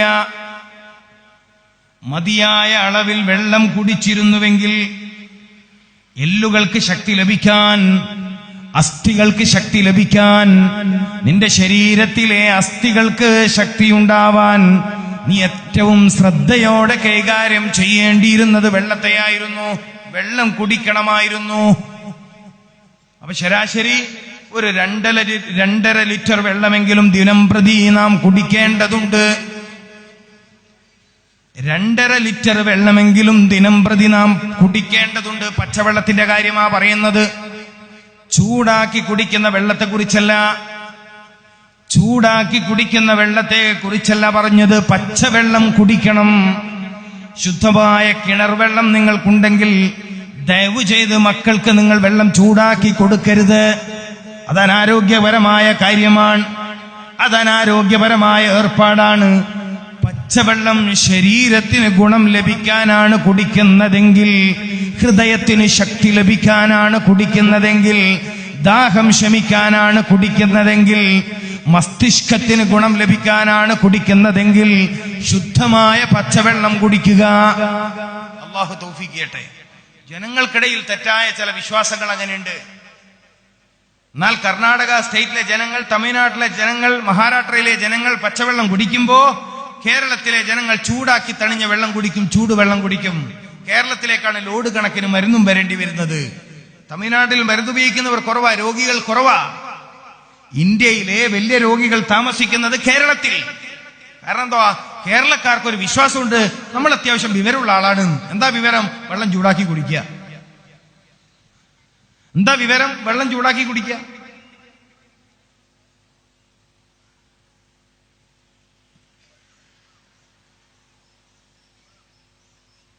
സാധാരണ എപ്പോഴും സ്വർഗത്തിലെ പാനീയത്തെ കുറിച്ചാണ് വയല് പറയാറുള്ളത്. ഇനിയിപ്പോ ദുനിയാവിലെ വെള്ളത്തെ കുറിച്ചാ വയല്. സാധാരണ വയല് എന്ന് പറയുന്നത് സ്വർഗത്തിലെ തേനാറുകളെ കുറിച്ച്, പാലരുവികളെ കുറിച്ചാണ് നമ്മൾ വയല് പറയാറുള്ളത്. ഇത് ഭൗതിക ജീവിതത്തിൽ ജീവിതം സ്വർഗീയമാക്കാനുള്ള വഴികളെ കുറിച്ചാണ് പറയുന്നത്. ജീവിതം സ്വർഗീയമാക്കാനുള്ള വഴികൾ. വഷ്റബു, നീ വെള്ളം കുടിക്കണം, ഇത് രോഗപ്രതിരോധമാണ് എന്ന് സയ്യിദുനാ റംലി റഹ്മത്തുള്ളാഹി അലൈഹി. മതിയായ അളവിൽ വെള്ളം കുടിക്കുക. സ്ത്രീകൾക്കിടയിൽ, കുട്ടികൾക്കിടയിൽ മൂത്രാശയ രോഗം വർദ്ധിക്കുന്നതിന് ഒരു വലിയ കാരണം, ഗർഭിണികളിൽ ആരോഗ്യം കുറയുന്നതിന്റെ വലിയ കാരണം, പ്രസവം പ്രയാസകരമാവുന്നതിന്റെ വലിയ കാരണം മതിയായ അളവിൽ ഗർഭകാലത്ത് വെള്ളം കുടിക്കുന്നില്ല എന്നതാണ്. നിങ്ങളത് ശ്രദ്ധിക്കണം. മതിയായ അളവിൽ വെള്ളം കുടിക്കുന്നില്ല എന്നതാണ്. അപ്പോ വെള്ളം കുടിക്കുക എന്നത് വളരെ ഗൗരവമുള്ള കാര്യമായി നാം കാണണം. പറ്റുമെങ്കിൽ പൂർവപ്രഭാതത്തിൽ സുബഹിന് മുമ്പ് വീടുകളിൽ കിണറുണ്ടെങ്കിൽ സുബഹിന് മുമ്പ് തന്നെ അന്നത്തെ ദിവസം കുടിക്കാനുള്ള വെള്ളം കോരി വെക്കുന്ന ഒരു ശീലം വീടുകളിൽ ഉണ്ടാവട്ടെ. അല്ലാഹു തൗഫീഖ് ചെയ്യട്ടെ. കുടിക്കാൻ വേണ്ടി ഞാനൊരു നല്ല കാര്യം പറഞ്ഞുതരാം. സഹോദരിമാരുണ്ടല്ലോ, കുടിക്കാൻ വേണ്ടി നമ്മൾ കിണറിൽ നിന്ന് കോരുന്ന വെള്ളം സുബ്ഹ് ബാങ്കിന് മുമ്പ് ശേഖരിക്കാൻ നിങ്ങൾക്ക് കഴിയുമെങ്കിൽ, സുബ്ഹ് ബാങ്കിന് മുമ്പ് നിങ്ങൾക്ക് ശേഖരിക്കാൻ കഴിയുമെങ്കിൽ ആ വെള്ളത്തിന് പ്രത്യേക ഗുണമുണ്ട് എന്ന് മനസ്സിലാക്കണം. ഏത് വെള്ളത്തിന്? സുബ്ഹിന് മുമ്പ് കിണറിൽ നിന്ന് കോരിയെടുക്കുന്ന വെള്ളത്തിന് പ്രത്യേക ഗുണമുണ്ട് മനുഷ്യന്റെ ആരോഗ്യ വിഷയത്തിൽ.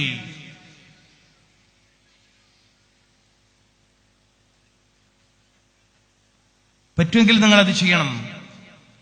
ശുദ്ധമായ പച്ചവെള്ളത്തിൽ സുബ്ഹിന് മുമ്പ് കുളിക്കണതും വലിയ ആരോഗ്യം ഉണ്ടാക്കുന്ന കാര്യമാണ്. ശുദ്ധമായ പച്ചവെള്ളത്തിൽ സുബ്ഹിന് മുമ്പ് കുളിക്കാൻ നിങ്ങൾക്ക് കഴിയുമെങ്കിൽ അത് വലിയ ആരോഗ്യമുണ്ടാക്കി തരും നിങ്ങൾക്ക്.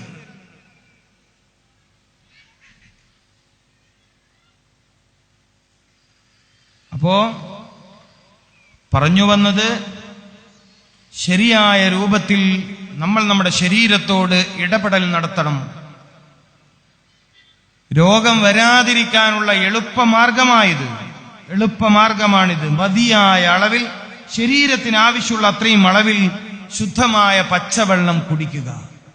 അത് രാവിലെ ശേഖരിച്ച വെള്ളമാവുക. ഞാൻ പറഞ്ഞു വന്നത്, ഉഷ്ണകാലം, ചൂട് വല്ലാണ്ട് വർദ്ധിക്കുന്നു. ഈ സദസ്സിലിരിക്കുന്ന ആളുകൾക്ക് ഒരാഴ്ച കൊണ്ട് നിലവിലുള്ള ചൂടിനെ പ്രതിരോധിക്കാൻ കഴിയുന്ന ഒരു ശാരീരിക തലം ഞാൻ ഈ സദസ്സിൽ പറയാൻ പോവാ. ഒരാഴ്ച കഴിഞ്ഞാൽ എത്ര കഠിനമായ വേനലാണെങ്കിലും നിങ്ങൾക്ക് സൂര്യതാപം വല്ലാതെ നിങ്ങൾ അലട്ടൂല്ല. ഈ ഭൗതിക ലോകത്ത് അനുഭവിക്കാൻ കഴിയുന്ന വലിയൊരു സൗഖ്യത്തെക്കുറിച്ചാണ് പറയുന്നത്. ഈ കാര്യം നിങ്ങൾ ചെയ്യുമെങ്കിൽ ഒരാഴ്ച കഴിഞ്ഞാൽ അല്ലെങ്കിൽ ഒരു 10 നാൾ കഴിഞ്ഞാൽ വല്ലാതെ ചൂടുണ്ട് എന്ന് നിങ്ങൾക്ക് പറയേണ്ടി വരില്ല. ഒരു പരിധിവരെ ചൂട് കാലത്തോട് പ്രതിരോധിച്ച് നിൽക്കാൻ നിങ്ങളുടെ ശരീരത്തിന്റെ ചർമ്മങ്ങൾക്ക് സാധ്യമാവും. നിങ്ങളുടെ ചർമ്മങ്ങൾ, നിങ്ങളുടെ തൊലികൾ അതിനോട് പൊരുതി നിൽക്കാൻ കഴിവുള്ളതാവും. അതിലൊന്ന് ഒരുപാട് പച്ചവെള്ളം കുടിക്കുക. രാവിലെ മുതൽ പ്രത്യേകിച്ചും ഉച്ചയ്ക്ക് ശേഷമാണ് കൂടുതൽ അളവ് വെള്ളം കുടിക്കേണ്ടത്. വെള്ളം ഒറ്റയടിക്ക് കുടിക്കാതിരിക്കുക. ഇതൊക്കെ പഠിക്കേണ്ട കാര്യമാണ്. ദാഹം തീരില്ല പ്രിയപ്പെട്ടവരെ. ഒരു ഗ്ലാസ് വെള്ളം കൊണ്ട് ദാഹം തീരും. പക്ഷെ സുന്നത്തായ രൂപത്തിൽ കുടിക്കണം. മുറുക്കായി കുടിക്കുക എന്നാണ് പറയുക, അല്പാൽപമായി കുടിക്കുക എന്നാണ് പറയുക. അല്പാൽപമായി നിങ്ങൾ ഒരു ഗ്ലാസ് വെള്ളം കുടിക്കുന്നതും ഒരൊറ്റ സ്പീഡിൽ ഒരു ബോട്ടിൽ വെള്ളം കുടിക്കുന്നതും രണ്ടും വല്ലാത്ത വ്യത്യാസമുണ്ട്. ഒറ്റ ശ്വാസത്തിൽ ഒരു വലിയ പാത്രം വെള്ളം കുടിച്ചാൽ അത് നിങ്ങളുടെ ശരീരത്തെ തണുപ്പിക്കില്ല, അത് ശരീരത്തിന്റെ ദാഹത്തെ തീർക്കില്ല എന്ന് മാത്രമല്ല, അത് ശരീരത്തെ ക്ഷീണിപ്പിക്കും. ഒരുപാട് ചെറുപ്പക്കാർക്ക് മൂത്രാശയ സംബന്ധമായ രോഗങ്ങൾ വന്നു പോയത് പലരും ഇത് പുറത്ത് പറയാഞ്ഞിട്ടാണ്. എത്ര ചെറുപ്പക്കാർക്കാണ് മൂത്രമുറ്റുന്ന രോഗമുള്ളത് എന്നറിയുമോ? ഞാൻ ചികിത്സിക്കാനിരിക്കുന്ന ഒരാളാണ്. പള്ളിയിലെ ഇമാമായി ജോലി ചെയ്യുന്ന ഒരു വ്യക്തിയല്ല, മദ്രസ അധ്യാപനം ചെയ്യുന്ന മഹിതമായ ജോലി ചെയ്യുന്ന ഒരാളല്ല, ഹോസ്പിറ്റലിൽ നിന്ന് സാധാ രോഗികളെ പരിശോധിക്കുന്ന ഒരു വ്യക്തിയാണ്. ചെറുപ്പക്കാരനാണ്. അവന്റെ പ്രശ്നം എന്താ? മൂത്രമുറ്റിപ്പോകുന്നു എന്നതാണ്. എവിടെന്നാ അവന് പിഴച്ചത്? എവിടെന്നാണ് ഈ ചെറുപ്പക്കാരന് പിഴച്ചത്? 2-3 കാര്യത്തിലാണ്. ഒന്ന്, വെള്ളം കുടിക്കുമ്പോ ശ്രദ്ധിക്കാതെ കുടിക്കുന്നു അവൻ. മറ്റൊന്നും, മൂത്രമൊഴിക്കാൻ പോയാൽ, മൂത്രവിസർജനത്തിന് പോയാൽ ശരിയായ രൂപത്തിലുള്ള മൂത്രവിസർജനം അവൻ നടത്തുന്നില്ല. നാഡികൾക്ക് തളർച്ച വരികയും യൂറിക് ആസിഡിന്റേതടക്കമുള്ള മാരകമായ മലിന രോഗങ്ങൾ ശരീരത്തിൽ പ്രകടമാവുകയും വിസർജ്യ വസ്തുക്കൾ ശരിയായ രൂപത്തിൽ ശരീരത്തിൽ നിന്ന് പുറത്തു പോകാത്തത് കൊണ്ടുകൂടിയാണ് യൂറിക് ആസിഡ് പോലത്തെ രോഗങ്ങൾ വരുന്നത്. കേവലം മസാലകൾ കൂടിയ ഫുഡ് കഴിക്കുന്നത് കൊണ്ട് മാത്രമല്ല, മസാലകൾ വല്ലാതെ കൂടിയ ഭക്ഷണം കഴിക്കുന്നത് കൊണ്ട് മാത്രമല്ല, എരിവ് കൂടിയ ഭക്ഷണം വല്ലാതെ കഴിക്കുന്നത് കൊണ്ട് മാത്രമല്ല, എപ്പോഴും മാംസഭക്ഷണം കഴിക്കുന്നത് കൊണ്ട് മാത്രമല്ല, മറ്റു ചില കാരണങ്ങൾ കൂടി ഇത്തരം മലിന രോഗങ്ങൾ കൊണ്ട് ശരിയായ മൂത്രവിസർജനം ഇയാളിൽ നടക്കുന്നില്ല. ഡ്രോപ്സ് പിന്നെയും ബാക്കിയാണ്. യൂറിനറി ബ്ലാഡറിൽ, മൂത്രസഞ്ചിയിൽ മൂത്രമൊരൽപ്പം ബാക്കിയായി പോകുന്നു. ഒരു കാരണം ശരിയായ രൂപത്തിൽ വെള്ളം കുടിക്കാത്തതും, മറ്റൊരു കാരണം വിസർജനത്തിന് വേണ്ടി യൂറോപ്യൻ ക്ലോസറ്റ് ഉപയോഗിക്കുന്നതുമാണ്. അറിവ് കൂടിയപ്പോ, വിദ്യാഭ്യാസം കൂടിയപ്പോ, കമ്മ്യൂണിക്കേഷൻ സ്കില്ലുകൾ വർദ്ധിച്ചപ്പോ, ഭാഷകൾ അനായാസം കൈകാര്യം ചെയ്യാൻ പഠിച്ചപ്പോ മനുഷ്യന് പ്രകൃതിപരമായ ജീവിതം ഇല്ലാണ്ടായിപ്പോയി. മനുഷ്യന് പ്രകൃതി ഗുണം ലഭിക്കുന്ന ജീവിതം ഇല്ലാണ്ടായി. ചെറിയ കാര്യമല്ല. വിദ്യാഭ്യാസം കൂടിയെന്ന വാദം, അറിവ് കൂടിയെന്ന വാദം, ക്വാളിഫൈഡാ മിക്ക ആളുകളും, ഗ്രാജുവേറ്റ്സ് ആണ്. ബട്ട് എന്താ പ്രശ്നം? ജീവിത ശൈലികൾ അറിയില്ല. ജീവിത ശൈലികൾ അറിയില്ല. ജീവിത രീതികൾ എങ്ങനെയെന്നറിയില്ല. അപ്പോ വിസർജ്യ വസ്തുക്കൾ ശരീരത്തെ മാരകമായ രോഗങ്ങളിലേക്ക് നയിക്കുന്ന വിസർജ്യ വസ്തുക്കൾ ശരീരത്തിൽ ഒരൽപ്പം തങ്ങി നിൽക്കുന്നു. ഇതുകൊണ്ടുള്ള രോഗങ്ങളൊക്കെ പറഞ്ഞാൽ തീരുവോ? യൂറോപ്യൻ ക്ലോസറ്റ് ഉപയോഗിക്കുന്നവർക്ക് വല്ല രോഗവും പിടികൂടിയാൽ അത് ശിഫയായി എന്ന് പറഞ്ഞ അത്ഭുതമല്ലേ? അയാൾക്ക് മാറൂലല്ലോ രോഗം. അയാൾക്ക് ഒരിക്കലും രോഗം മാറൂല.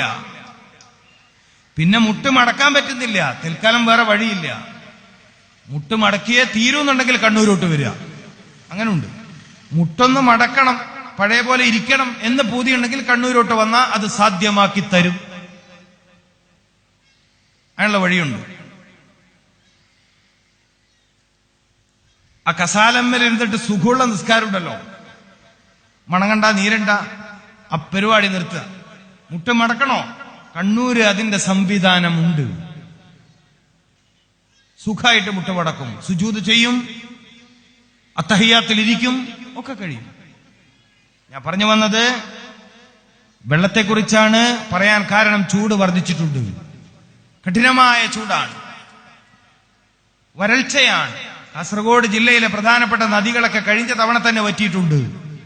ഈ വർഷം വരൾച്ചയുടെ കാര്യത്തിൽ കണ്ണൂരും മുന്നേറിക്കൊണ്ടിരിക്കുക. വലിയ വരൾച്ചയാണ്. വരൾച്ചാ ബാധിത പ്രദേശമായി കേന്ദ്ര ഗവൺമെന്റ് കണ്ണൂരിനെ അംഗീകരിച്ചു എന്നാ കേട്ടത്. കാസർഗോഡ് കഴിഞ്ഞ വർഷം തന്നെ പ്രധാനപ്പെട്ട 4 നദി വറ്റിയ ജില്ലയാണ്. കാസർഗോഡ് ജില്ലയിലെ വലിയ നദികൾ, വെള്ളമുള്ള 4 പ്രധാനപ്പെട്ട നദികൾ കാസർഗോഡ് ജില്ലയിൽ കഴിഞ്ഞ വർഷം തന്നെ നഷ്ടപ്പെട്ടിട്ടുണ്ട്. ഇനിയും അത് വർദ്ധിക്കും. അള്ളാഹു കാത്തുരക്ഷിക്കട്ടെ.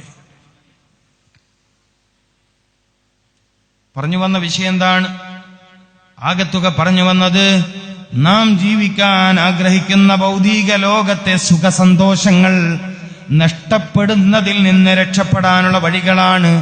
അതിലേറ്റവും പ്രധാനപ്പെട്ടതാണ് ചൂട് വർദ്ധിക്കുന്നതിനോട് എങ്ങനെയാണ് പ്രതിരോധിക്കുക.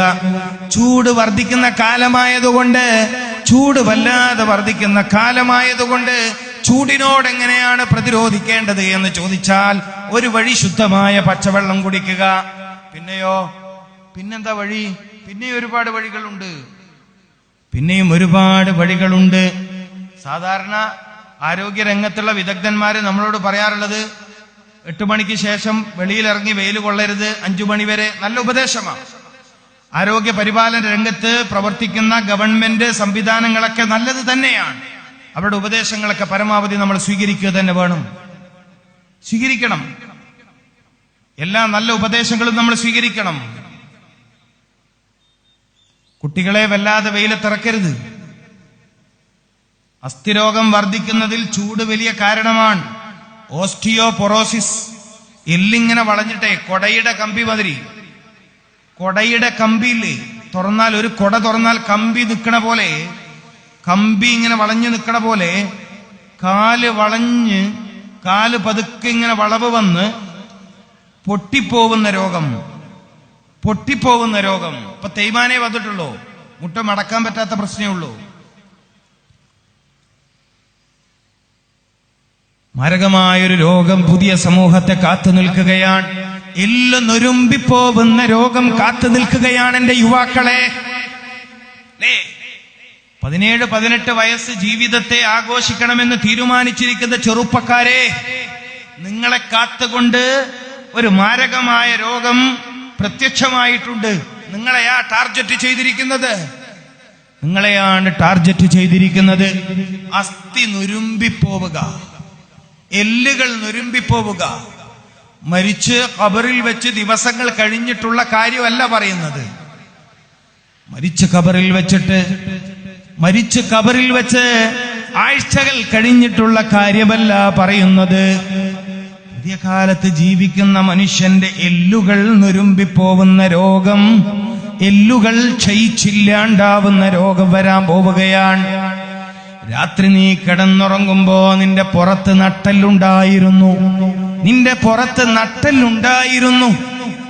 രാവിലെ സുബഹിക്ക് പള്ളി പോണെന്നുള്ള പൂതിയിൽ നീ ഉറക്കത്തിൽ നിന്നറിഞ്ഞുവെങ്കിലും നിനക്ക് എഴുന്നേൽക്കാൻ പറ്റുന്നില്ല. നട്ടെല്ല് ഉണ്ടായിരുന്ന ഭാഗത്ത് ആ വസ്തു കാണൂല്ല, നിനക്ക് എഴുന്നേൽക്കാൻ പറ്റൂല. നട്ടെല്ല് ദ്രവിക്കുന്ന രോഗം വരാൻ പോകുന്നു. അള്ളാഹു നമ്മളെ കാത്തുരക്ഷിക്കട്ടെ. ഇന്നിപ്പോ ഇതൊക്കെ നിങ്ങൾ വേഗം വിശ്വസിക്കും. കാര്യം എല്ലിനൊക്കെ രോഗം വരുമെന്ന് നമുക്ക് ബോധ്യമായിട്ടുണ്ട്, അസ്ഥികൾക്ക് രോഗം വരുമെന്ന് ബോധ്യമായിട്ടുണ്ട്. വില കൂടിയ ചെരുപ്പ് ധരിച്ചുകൊണ്ട് എല്ല് രോഗത്തെ പ്രതിരോധിക്കാൻ കഴിയില്ലെന്ന് ബോധ്യമായിട്ടുണ്ട്. വില കൂടിയ ആഭരണം ധരിച്ചു എന്നതിന്റെ പേരിൽ സെർവിക്കിൾ, അതായത് പെരടിയുടെ ഭാഗത്തെ അസ്ഥിക്ക് വേദന വരുന്നത് തടയാൻ പറ്റുന്ന ഒരൊറ്റ പെണ്ണുങ്ങളും ചിന്തിക്കണ്ട, നടക്കൂല. എന്നാൽ അസ്ഥിരോഗം ഈ ഉഷ്ണകാലത്ത് വർദ്ധിക്കും. ശരീരത്തിൽ ചൂട് വർദ്ധിക്കുന്നതാണ് ഇസ്ലാമിക വൈദ്യശാസ്ത്ര പ്രകാരം സത്യത്തിൽ എല്ലാ രോഗത്തിന്റെയും കാരണം ശരീരത്തിൽ ചൂട് വർദ്ധിക്കുക. ശരീരത്തിൽ ചൂട് വർദ്ധിക്കുക എന്നതാണ്, ചൂട് ക്രമീകരിക്കുക എന്നതാണ് ആരോഗ്യ പരിപാലനം. ഒരു മനുഷ്യൻ തന്റെ ശരീരത്തിന്റെ ചൂട് ക്രമീകരിക്കുക എന്നതാണ് രോഗം വരാതിരിക്കാൻ അയാൾ ചെയ്യേണ്ടത്. അതുകൊണ്ടാണ് വെള്ളം കുടിക്കാൻ പറഞ്ഞത്. മാത്രമല്ല മറ്റൊരു പ്രധാന കാര്യം സഹോദരിമാർക്ക് പറഞ്ഞു കൊടുക്കാം. പ്രത്യേകിച്ചും നമ്മളൊക്കെ മാംസഭക്ഷണം വല്ലാതെ ഇഷ്ടപ്പെടുന്നവരാണ്. ഉഷ്ണകാലത്ത് മാംസം വേവിക്കുമ്പോൾ സഹോദരിമാരാണ് ശ്രദ്ധിക്കേണ്ടത്. ചൂട് കാലത്ത് ഇറച്ചി വേവിക്കുമ്പോൾ വെള്ളരി പോലത്തെ വസ്തു അതിൽ ചേർക്കണം. വെള്ളരി, ഇവിടെ വെള്ളരി എന്ന് പറയില്ലേ? എന്റെ സഹോദരിമാരാണ് പാചകം ചെയ്യുന്നത്. ഉഷ്ണകാലത്ത് മാംസം കഴിക്കാതിരിക്കാൻ നമുക്ക് കഴിയൂല. വെള്ളിയാഴ്ചയെങ്കിലും ഇറച്ചി കഴിക്കണം. അത് ശരീരത്തിന്റെ ആരോഗ്യത്തിന് അനിവാര്യമാണ്. വെള്ളിയാഴ്ച ഇവിടെ ഇറച്ചി കഴിക്കലില്ലേ? വെള്ളിയാഴ്ച ഇപ്പൊഴിവ്. ഇപ്പൊ എല്ലാ ദിവസവും കഴിക്കുന്നതുകൊണ്ട് വെള്ളിയാഴ്ചക്ക് വലിയ പൂതിയൊന്നുമില്ല. മുമ്പൊക്കെ വെള്ളിയാഴ്ച എന്ന് പറയുമ്പോൾ ഇറച്ചിന്റെ ഒരു മണം കൂടി ഉണ്ടാവലുണ്ട്. മുമ്പ് പഴയ കാലത്തൊരു കഥ പറയാണ്. വെള്ളിയാഴ്ച എന്ന് പറയുമ്പോൾ അതിനൊരു ഇറച്ചിയുടെ മണവും അത്തറിന്റെ മണവും രണ്ടാ മണം ഉണ്ടായാല്. മുമ്പത്തെ കഥയാണ്. ഇറച്ചിക്കും മണമില്ല, അത്തറിനും മണമില്ല. ആഴ്ചയിൽ ഒരു ദിവസം എന്തായാലും എല്ലാവരും മാംസം കഴിക്കണം. വെള്ളിയാഴ്ച ഉച്ചയ്ക്ക് നല്ല പോത്തിറച്ചി വേവിച്ച് കഴിക്കണം. പക്ഷേ 1-2 മാസം നിങ്ങളതിൽ ചുരങ്ങ പോലത്തെ വെള്ളരി പോലത്തെ വസ്തുക്കൾ ചേർത്ത് കഴിച്ചിട്ടില്ലെങ്കിൽ കരള് രോഗത്തെ നിങ്ങൾ കാത്തിരിക്കുക. അത്ര പറഞ്ഞാ പോരെ? നിങ്ങൾക്കെല്ലാം മനസ്സിലാകുന്നുണ്ടല്ലോ. കരൾ രോഗത്തെ നിങ്ങൾ കാത്തിരിക്കുക. മുമ്പ് ഹെപ്പറ്റൈറ്റിസ് എയും ബിയും ഉണ്ടായി, ഇപ്പൊ സിയും ഡിയും ആയി. ഡി വന്നോന്നറിയില്ല, വരും. സി എന്തായാലും വന്നു. കരൾ ചീയൽ രോഗം മനുഷ്യ ശരീരത്തിലെ അത്ഭുതാവയവം കരൾ. വല്ലാണ്ട് സ്നേഹം കൂടിയ കരളേന്ന് വിളിക്കുന്ന എന്തുകൊണ്ടാ? ഒരുവിധം കേടുപാടൊക്കെ തീർക്കുന്ന ആളാണ് കരള്. അത്രയും ഇഷ്ടമുള്ള ആള്, അത്രയും പറ്റിയ ആളെ കരളേന്ന് വിളിക്കാവുന്നതിന്റെ അർത്ഥം. നമ്മുടെ ശരീരത്തിലെ ഒരുവിധം കേടുപാടൊക്കെ തീർക്കുന്ന ആളാണ് കരള്. അതുകൊണ്ടാ നമ്മൾ ചില ആളിന്റെ കരളേന്ന് വിളിക്കണത്. ഇപ്പൊ കണ്ടവനൊക്കെ കരളേന്നാ വിളിക്കുക.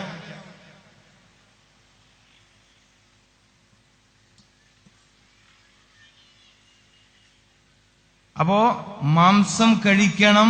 പക്ഷെ എന്തു വേണം?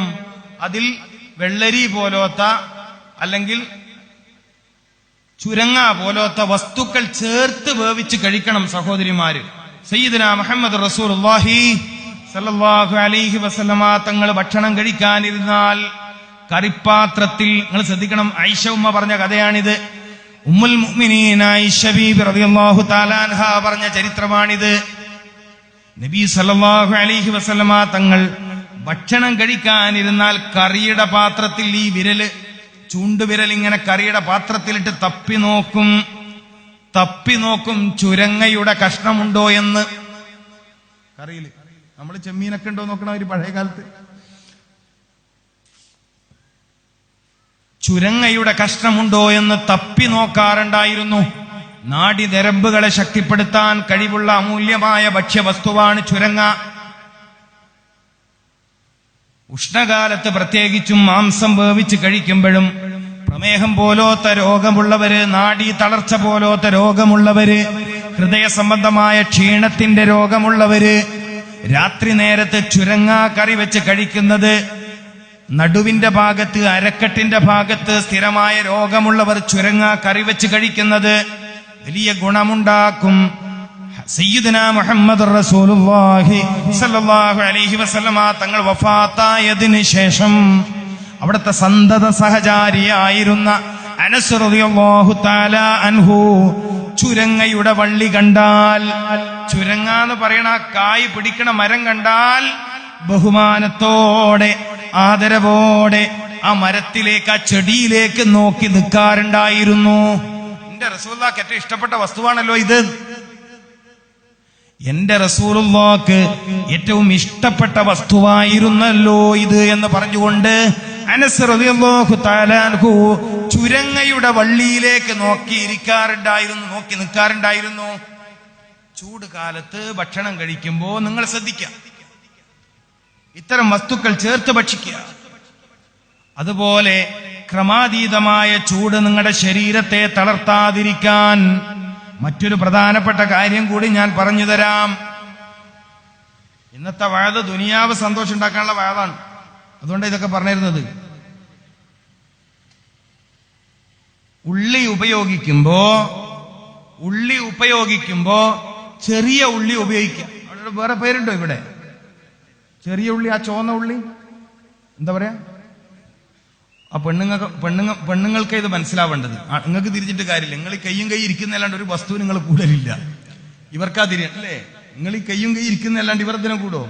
ഒരു വസ്തുവിന് കൂടില്ല. പെണ്ണുങ്ങൾക്ക് മനസ്സിലായോ എന്നുള്ളതാണ്. ചെറിയ ഉള്ളി ജൂനിയർ അല്ലേ? ആ ചുവന്ന സാധനം വാങ്ങലുണ്ടോ? വീട്ടില് വാങ്ങലുണ്ടോ? സാമ്പാർ നമ്മൾ വെക്കലില്ലല്ലോ, ഉണ്ടോ? അത് നമ്മളെ ഹൈന്ദവ സഹോദരന്മാർക്ക് ഉള്ള കറിയല്ലേ? അവരെടുത്ത് പോണ ഒരുപടി രുചിയിൽ സാമ്പാർ കൂട്ടണമെങ്കിൽ നമ്മൾ വെക്കലുണ്ടോ? ഉണ്ടോ? മാറ്റം വന്നിട്ടുണ്ട് അല്ലേ? പെണ്ണുങ്ങൾക്ക് സാമ്പാർ വെക്കാൻ അറിയോ? കോഴിക്കറിയാ എളുപ്പം. മുറിച്ചിട്ട് പീടിയെന്ന് തരും. രസം ഉണ്ടെങ്കിലും ഇല്ലെങ്കിൽ കറി കോഴിയാണല്ലോ. ചെറിയ ഉള്ളി പനി വ്യാപിക്കുന്നതിനെ തടയാൻ കഴിയും. പനി വ്യാപിക്കൂല, മനസ്സിലായിക്കോളി. നബി സല്ലല്ലാഹു അലൈഹി വസല്ലം തങ്ങളുടെ അധ്യാപനങ്ങൾ എത്ര വലിയ കാര്യങ്ങളാണ്.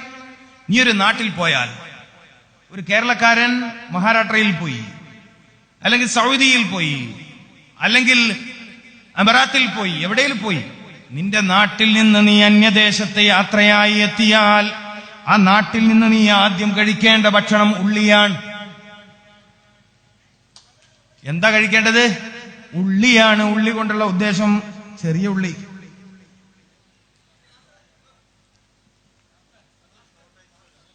എന്താ വേണ്ടത്? കരണ്ടില്ല. അവിടുന്ന് ആള് മാറിയാ മതിയല്ലോ.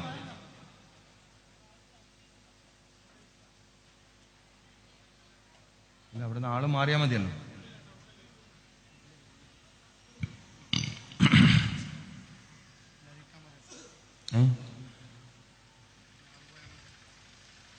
അല്ല, എല്ലാരും ശ്രദ്ധിക്കാന്നുള്ളത്. ആള് കൂടിയ പാമ്പ് ചാവൂലെന്ന് കണ്ണൂരൊക്കെ പറയുന്നുണ്ട്. അപ്പൊ എല്ലാരും നോക്കിയിട്ട് ഉള്ളതിനെ വലുതാക്കാനൊന്നുമില്ല അല്ലേ? ചെറിയൊരു സംഭവമേ ഉള്ളൂ. അവിടുന്ന് ആളുകൾ കുറച്ച് ആ ഇരിക്കുന്ന ഭാഗത്ത് സഹോദരിമാര് വയറ് ഷോർട്ടായ പ്രശ്നമാണ്, വേറൊന്നും സംഭവിച്ചിട്ടില്ല. അവിടുന്ന് ആളുകൾ മാറിയിട്ടുമുണ്ട്. അതുകൊണ്ട് സദസ്സിൽ ഇരിക്കുന്നവർ സദസ്സിൽ തന്നെ ഇരിക്കുക. അള്ളാഹു എല്ലാ ബലാ മുസീബത്തുകളെ തൊട്ട് നമ്മളെല്ലാവരും കാത്തുരക്ഷിക്കട്ടെ. എല്ലാ ആപത്തുകളിൽ നമ്മളെല്ലാവരും അള്ളാഹു കാത്തുരക്ഷിക്കട്ടെ. മനസ്സിലാക്കുക. അപ്പൊ പറഞ്ഞു വന്നത്, ഉഷ്ണകാലത്ത് ചില ഭക്ഷ്യക്രമങ്ങൾ നമ്മൾ ജീവിതത്തിലേക്ക് കൊണ്ടുവന്നാൽ തന്നെ ഒരു പരിധിവരെ വല്ലാതെ ചൂട് വർദ്ധിച്ചു എന്ന് ആവലാതി പറയുന്നതിൽ നിന്ന് നമുക്ക് വിട്ടു നിൽക്കാൻ കഴിയും.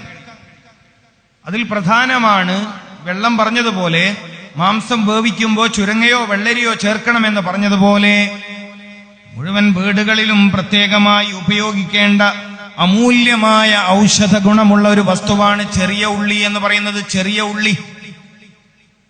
ഉള്ളി ഇതിവിടെ ഉപയോഗിക്കണം, നമ്മളെല്ലാവരും ഉപയോഗിക്കണം. പനിയുള്ള വീട്ടിൽ, പനിയൊക്കെ ഉള്ള ആളുകളാവുമ്പോൾ ചെറിയുള്ളി ചേർത്ത കഞ്ഞി കൊടുക്കണം അവർക്ക്. ചെറിയ ഉള്ളി മുറിച്ചിട്ട് കുത്തരി കൊണ്ട് കഞ്ഞി വേവിച്ച് കൊടുത്താൽ പനിയുമായി ബന്ധപ്പെട്ട അസ്വസ്ഥതകൾ ഇല്ലാണ്ടാവും.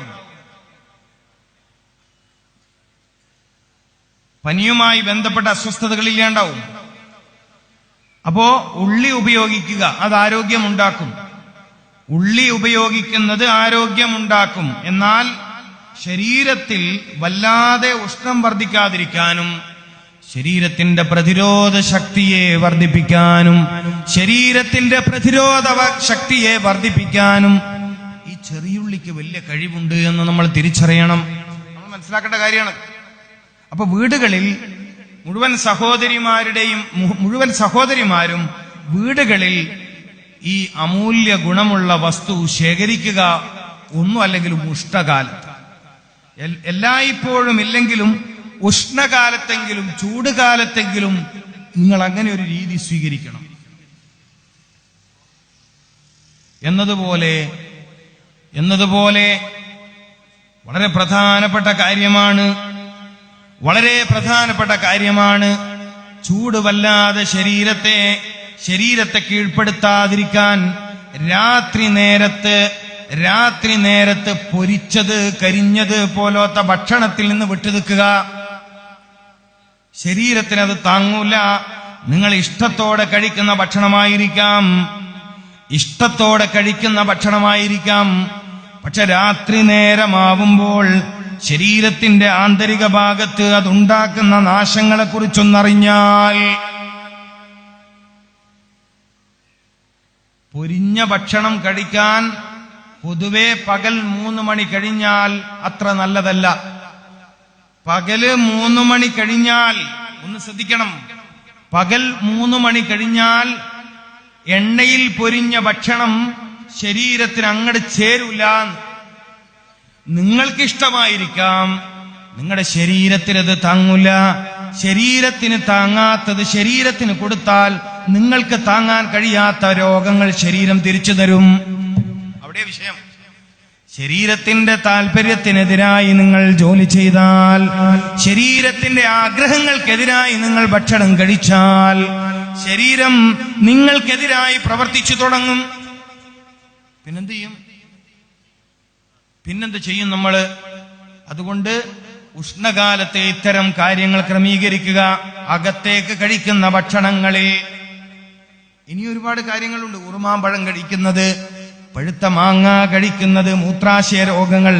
ചൂടുകാലത്താണ് പലർക്കും മൂത്രാശയ രോഗങ്ങൾ വർദ്ധിക്കുന്നത്, ഉഷ്ണരോഗങ്ങൾ വർദ്ധിക്കുന്നത്, ജനനേന്ദ്രിയ രോഗങ്ങൾ വർദ്ധിക്കുന്നത് ഉഷ്ണകാലത്താണ്.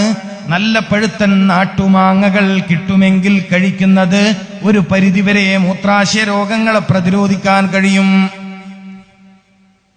ചൂടുകാലമാണിത്. നിങ്ങൾ ശ്രദ്ധിച്ചു നോക്കി, അല്ലാഹു സുബ്ഹാനഹു തആല എല്ലാ കൊല്ലവും മാങ്ങ തരത്തി ചൂടുകാലത്താ. നിങ്ങളതൊന്നും ശ്രദ്ധിച്ചിട്ടില്ല? എല്ലാ സീസണിലും മാങ്ങ വരാറുള്ളത് ചൂടുകാലത്തോടനുബന്ധിച്ചാ. നിങ്ങൾ അങ്ങനെ ശ്രദ്ധിച്ച് കഴിച്ചാൽ തീർച്ചയായും ഗുണമുണ്ടായിത്തീരും.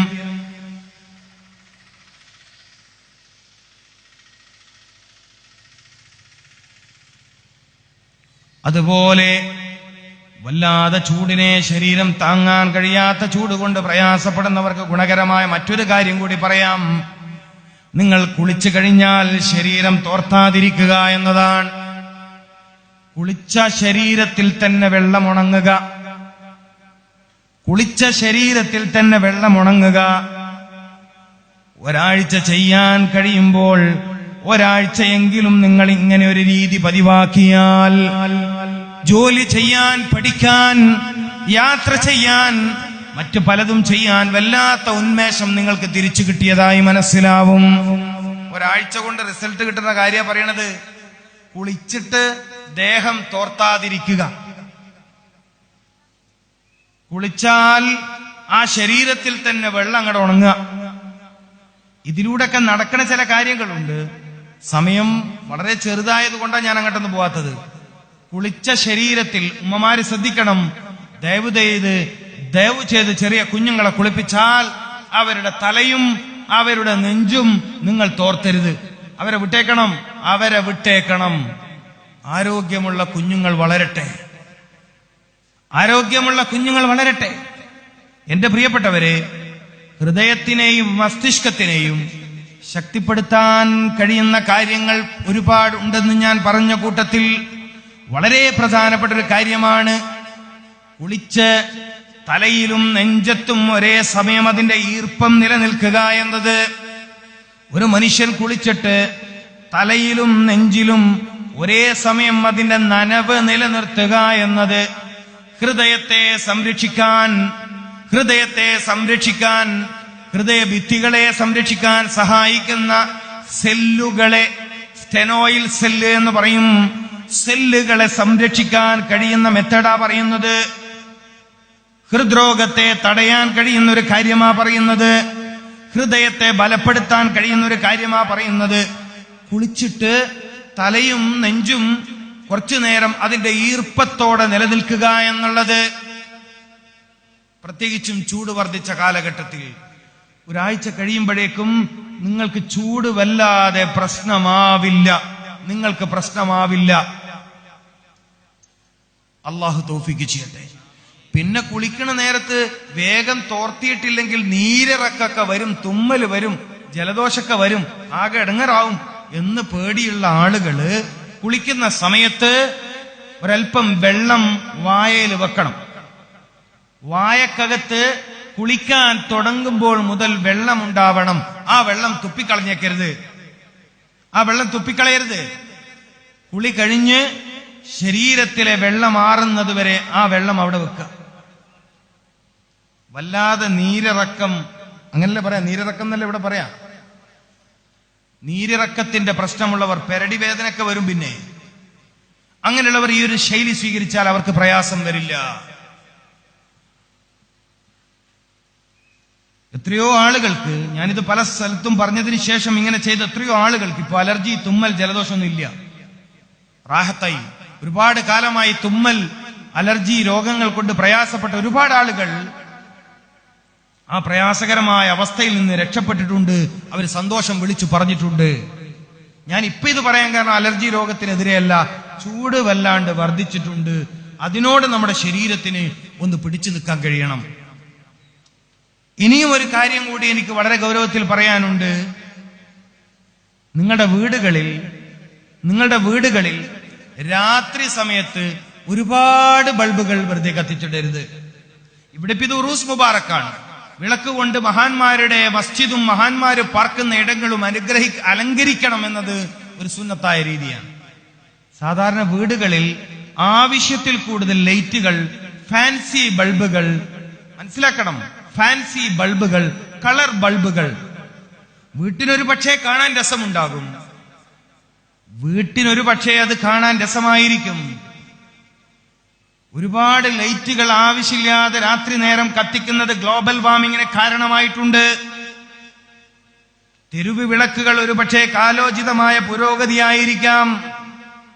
ഈ കാലഘട്ടത്തിൽ അതൊരു പക്ഷെ അനിവാര്യമായിരിക്കാം. സ്ട്രീറ്റ് ലൈറ്റുകൾ, പ്രഭാതം വരെ കത്തുന്ന സ്ട്രീറ്റ് ലൈറ്റുകൾ ഒരു പക്ഷേ ഈ കാലഘട്ടത്തിൽ അനിവാര്യമായിരിക്കാം. പക്ഷേ അന്തരീക്ഷത്തിൽ ചൂട് വർദ്ധിക്കുന്നതിൽ, മനുഷ്യ ശരീരത്തിൽ മാരകമായ രോഗങ്ങൾ ഉണ്ടാക്കുന്ന അളവിൽ, പ്രകൃതിയിൽ ചൂട് വർദ്ധിക്കുന്ന കാരണങ്ങളിൽ രാത്രി നേരത്ത് കത്തിക്കൊണ്ടിരിക്കുന്ന ബൾബുകൾ കാരണമായിട്ടുണ്ട്.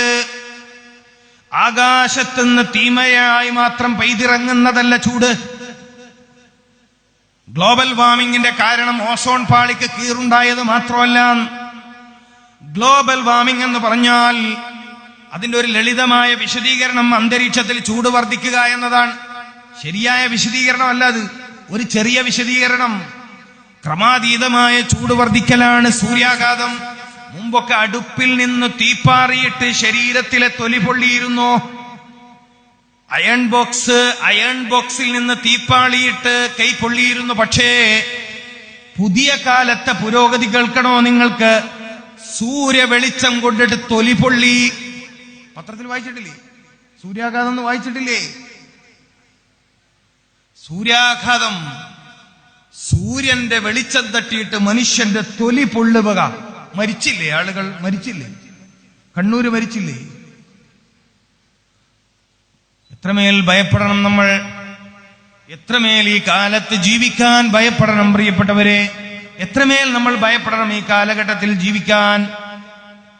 ബോധമില്ലാതെ ജീവിക്കുന്നവർ, എപ്പോഴും ആനന്ദത്തിലും എപ്പോഴും ആർഭാടത്തിലും എപ്പോഴും മതിമറന്നും ജീവിക്കുന്നവർ ആലോചിക്കുന്നുണ്ടോ പ്രകൃതിയിൽ സംഭവിച്ച നാശങ്ങളും നഷ്ടങ്ങളും ദുരിതങ്ങളും? അത്ഭുതപ്പെട്ടു പോയി വാർത്ത വായിച്ചിട്ട്. സൂര്യന്റെ വെളിച്ചം മനുഷ്യ ശരീരത്തിന്റെ ചർമ്മങ്ങളെ പൊള്ളിച്ചു കളഞ്ഞു. ആ നിലയിൽ ആ കാര്യങ്ങൾ മുന്നോട്ട് പോകുന്നത്. അതുകൊണ്ടാണ് പ്രിയപ്പെട്ടവരെ ഞാൻ പറഞ്ഞത്, നിങ്ങൾ ശ്രദ്ധിക്കുക, ചൂടിനെ ശ്രദ്ധിക്കുക. രാത്രി നേരത്ത് വീടുകളിൽ വല്ലാതെ ലൈറ്റുകൾ കത്തിച്ചിടുന്ന സ്വഭാവം ഒഴിവാക്കുക. അതുപോലെ മറ്റു പലതുമുണ്ട്. ശരീരത്തിന് ചൂട് കൂട്ടുന്ന ചില ഭക്ഷ്യവസ്തുക്കളുണ്ട്. വല്ലാതെ കോഴിമാംസം കഴിക്കുന്നത്, വല്ലാതെ കൂടുതൽ അളവിൽ കോഴിമാംസം കഴിക്കുന്നത്, ചെമ്മീൻ കഴിക്കുന്നത്, അയല കഴിക്കുന്നത്. അയല ഇപ്പൊ ഒരു പ്രത്യേക ചൊറിച്ചിൽ വന്നിട്ടുണ്ട്, എല്ലായിടത്തും ചൊറിച്ചിൽ, ഭയങ്കര ചൊറിച്ചിലാണ്, പോണില്ല, ഭയങ്കര ചൊറിച്ചിൽ. എന്താണ് ഒരാൾക്കൊരു പിടുത്തമില്ല, ഭയങ്കര ചൊറിച്ചിലാണ്, ഭയങ്കര പ്രയാസമാണ്. ഭയങ്കര പ്രയാസമുള്ള ഒരുതരം ചൊറിച്ചൽ, സ്കിൻ ഡിസീസ്, ചർമ്മവുമായി ബന്ധപ്പെട്ട ഒരു വലിയ അസ്വസ്ഥതയിലാണ് കേരളമുള്ളത്. ആർക്കും ഒരു പിടുത്തമില്ല. എന്തൊക്കെയോ മരുന്ന് തേച്ചു വെക്കുക, ലോഷൻ തേച്ചു വെക്കുക, ഗുളിക കഴിച്ചു വെക്കുക എന്നല്ലാതെ പരിഹാരമില്ല. സൂക്ഷിക്കണം. അപ്പൊ ഏതായാലും ക്രമാതീതമായി ചൂട് വർദ്ധിക്കുന്ന ഒരു കാലമാണിത്. നിങ്ങളുടെ ശരീരത്തെ ചൂട് വല്ലാതെ വർദ്ധിക്കാതിരിക്കാൻ നിങ്ങൾ പ്രത്യേകമായി ശ്രദ്ധിക്കേണ്ട കുറച്ച് കാര്യങ്ങളാണ് ഞാൻ വിഷയത്തിനിടയിൽ പറഞ്ഞത്. കുറച്ച് കാര്യങ്ങൾ പറഞ്ഞു എന്നേ ഉള്ളൂ, പൂർണ്ണമായും പറഞ്ഞിട്ടില്ല. ഈ കാര്യങ്ങളൊക്കെ നിങ്ങളുടെ ശ്രദ്ധയിലുണ്ടാവണം, നിങ്ങളുടെ ആലോചനയിലുണ്ടാവണം. വീട് പരിപാലിക്കുന്ന മാതാപിതാക്കൾ അവരുടെ കുഞ്ഞുങ്ങളെ പരിപാലിക്കുന്നതിന്റെ ഭാഗമായി ഈ കാര്യങ്ങളൊക്കെ ഒന്ന് നടപ്പിൽ വരുത്താൻ ശ്രദ്ധിക്കണം. ഈ കാര്യങ്ങളൊക്കെ നടപ്പിൽ വരുത്താൻ ശ്രദ്ധിക്കണം. അല്ലാഹു കബൂൽ ചെയ്യുമാറാവട്ടെ.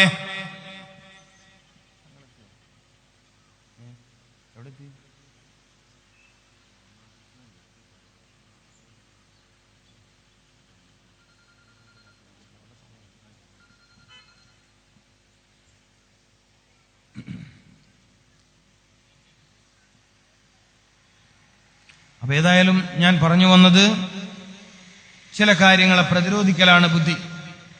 വലിയ നാശങ്ങൾ പല നിലയിലും നിറഞ്ഞു നിൽക്കുന്ന ഒരു കാലത്ത് അവനവന്റെ ശരീരത്തെ ഈ നാശങ്ങൾ വരാതെ സൂക്ഷിക്കലാണ് ബുദ്ധി. അതിൽ നിങ്ങളെ സഹായിക്കുന്ന ചില കാര്യങ്ങൾ മാത്രമാണ്, വളരെ കുറഞ്ഞ കാര്യങ്ങൾ മാത്രമാണ് ഞാൻ നിങ്ങളോട് ഇതുവരെ സംസാരിച്ചത്. അള്ളാഹു ഈ പറഞ്ഞതും അല്പമാണെങ്കിലും നമ്മൾ കേട്ടതും അള്ളാഹു നമുക്ക് കബൂൽ ചെയ്യുമാറാവട്ടെ. നാളെ രാവിലെ 7 മണിക്ക് എനിക്ക് എറണാകുളം ജില്ലയിൽ ഒരു പരിപാടിയിൽ പങ്കെടുക്കേണ്ടതുള്ളതുകൊണ്ട് ഇനിയും പ്രസംഗം നീട്ടുക എന്നുള്ളത് വളരെ പ്രയാസമാണ് എന്നതുകൊണ്ടും, തുടർന്ന് നിങ്ങളുടെ മജ്ലിസിൻ നൂറിന്റെ സദസ്സ് ഇവിടെ ആരംഭിക്കാനുള്ളത് കൊണ്ടും ഞാൻ തൽക്കാലം എന്റെ പ്രസംഗം നിർത്തുകയാണ്. കാരണം എനിക്ക് കാഞ്ഞങ്ങാടെത്തി ട്രെയിനിന് പോകണം. ആ ഒരു വിഷയമുണ്ട്. നമ്മൾ തുടങ്ങാൻ ഇവിടെ ഇപ്പോഴും 9 മണിക്കോ ശേഷമാണ് തുടങ്ങുന്നത്. സാരമില്ല, അങ്ങനെ തുടങ്ങിയാൽ മതി.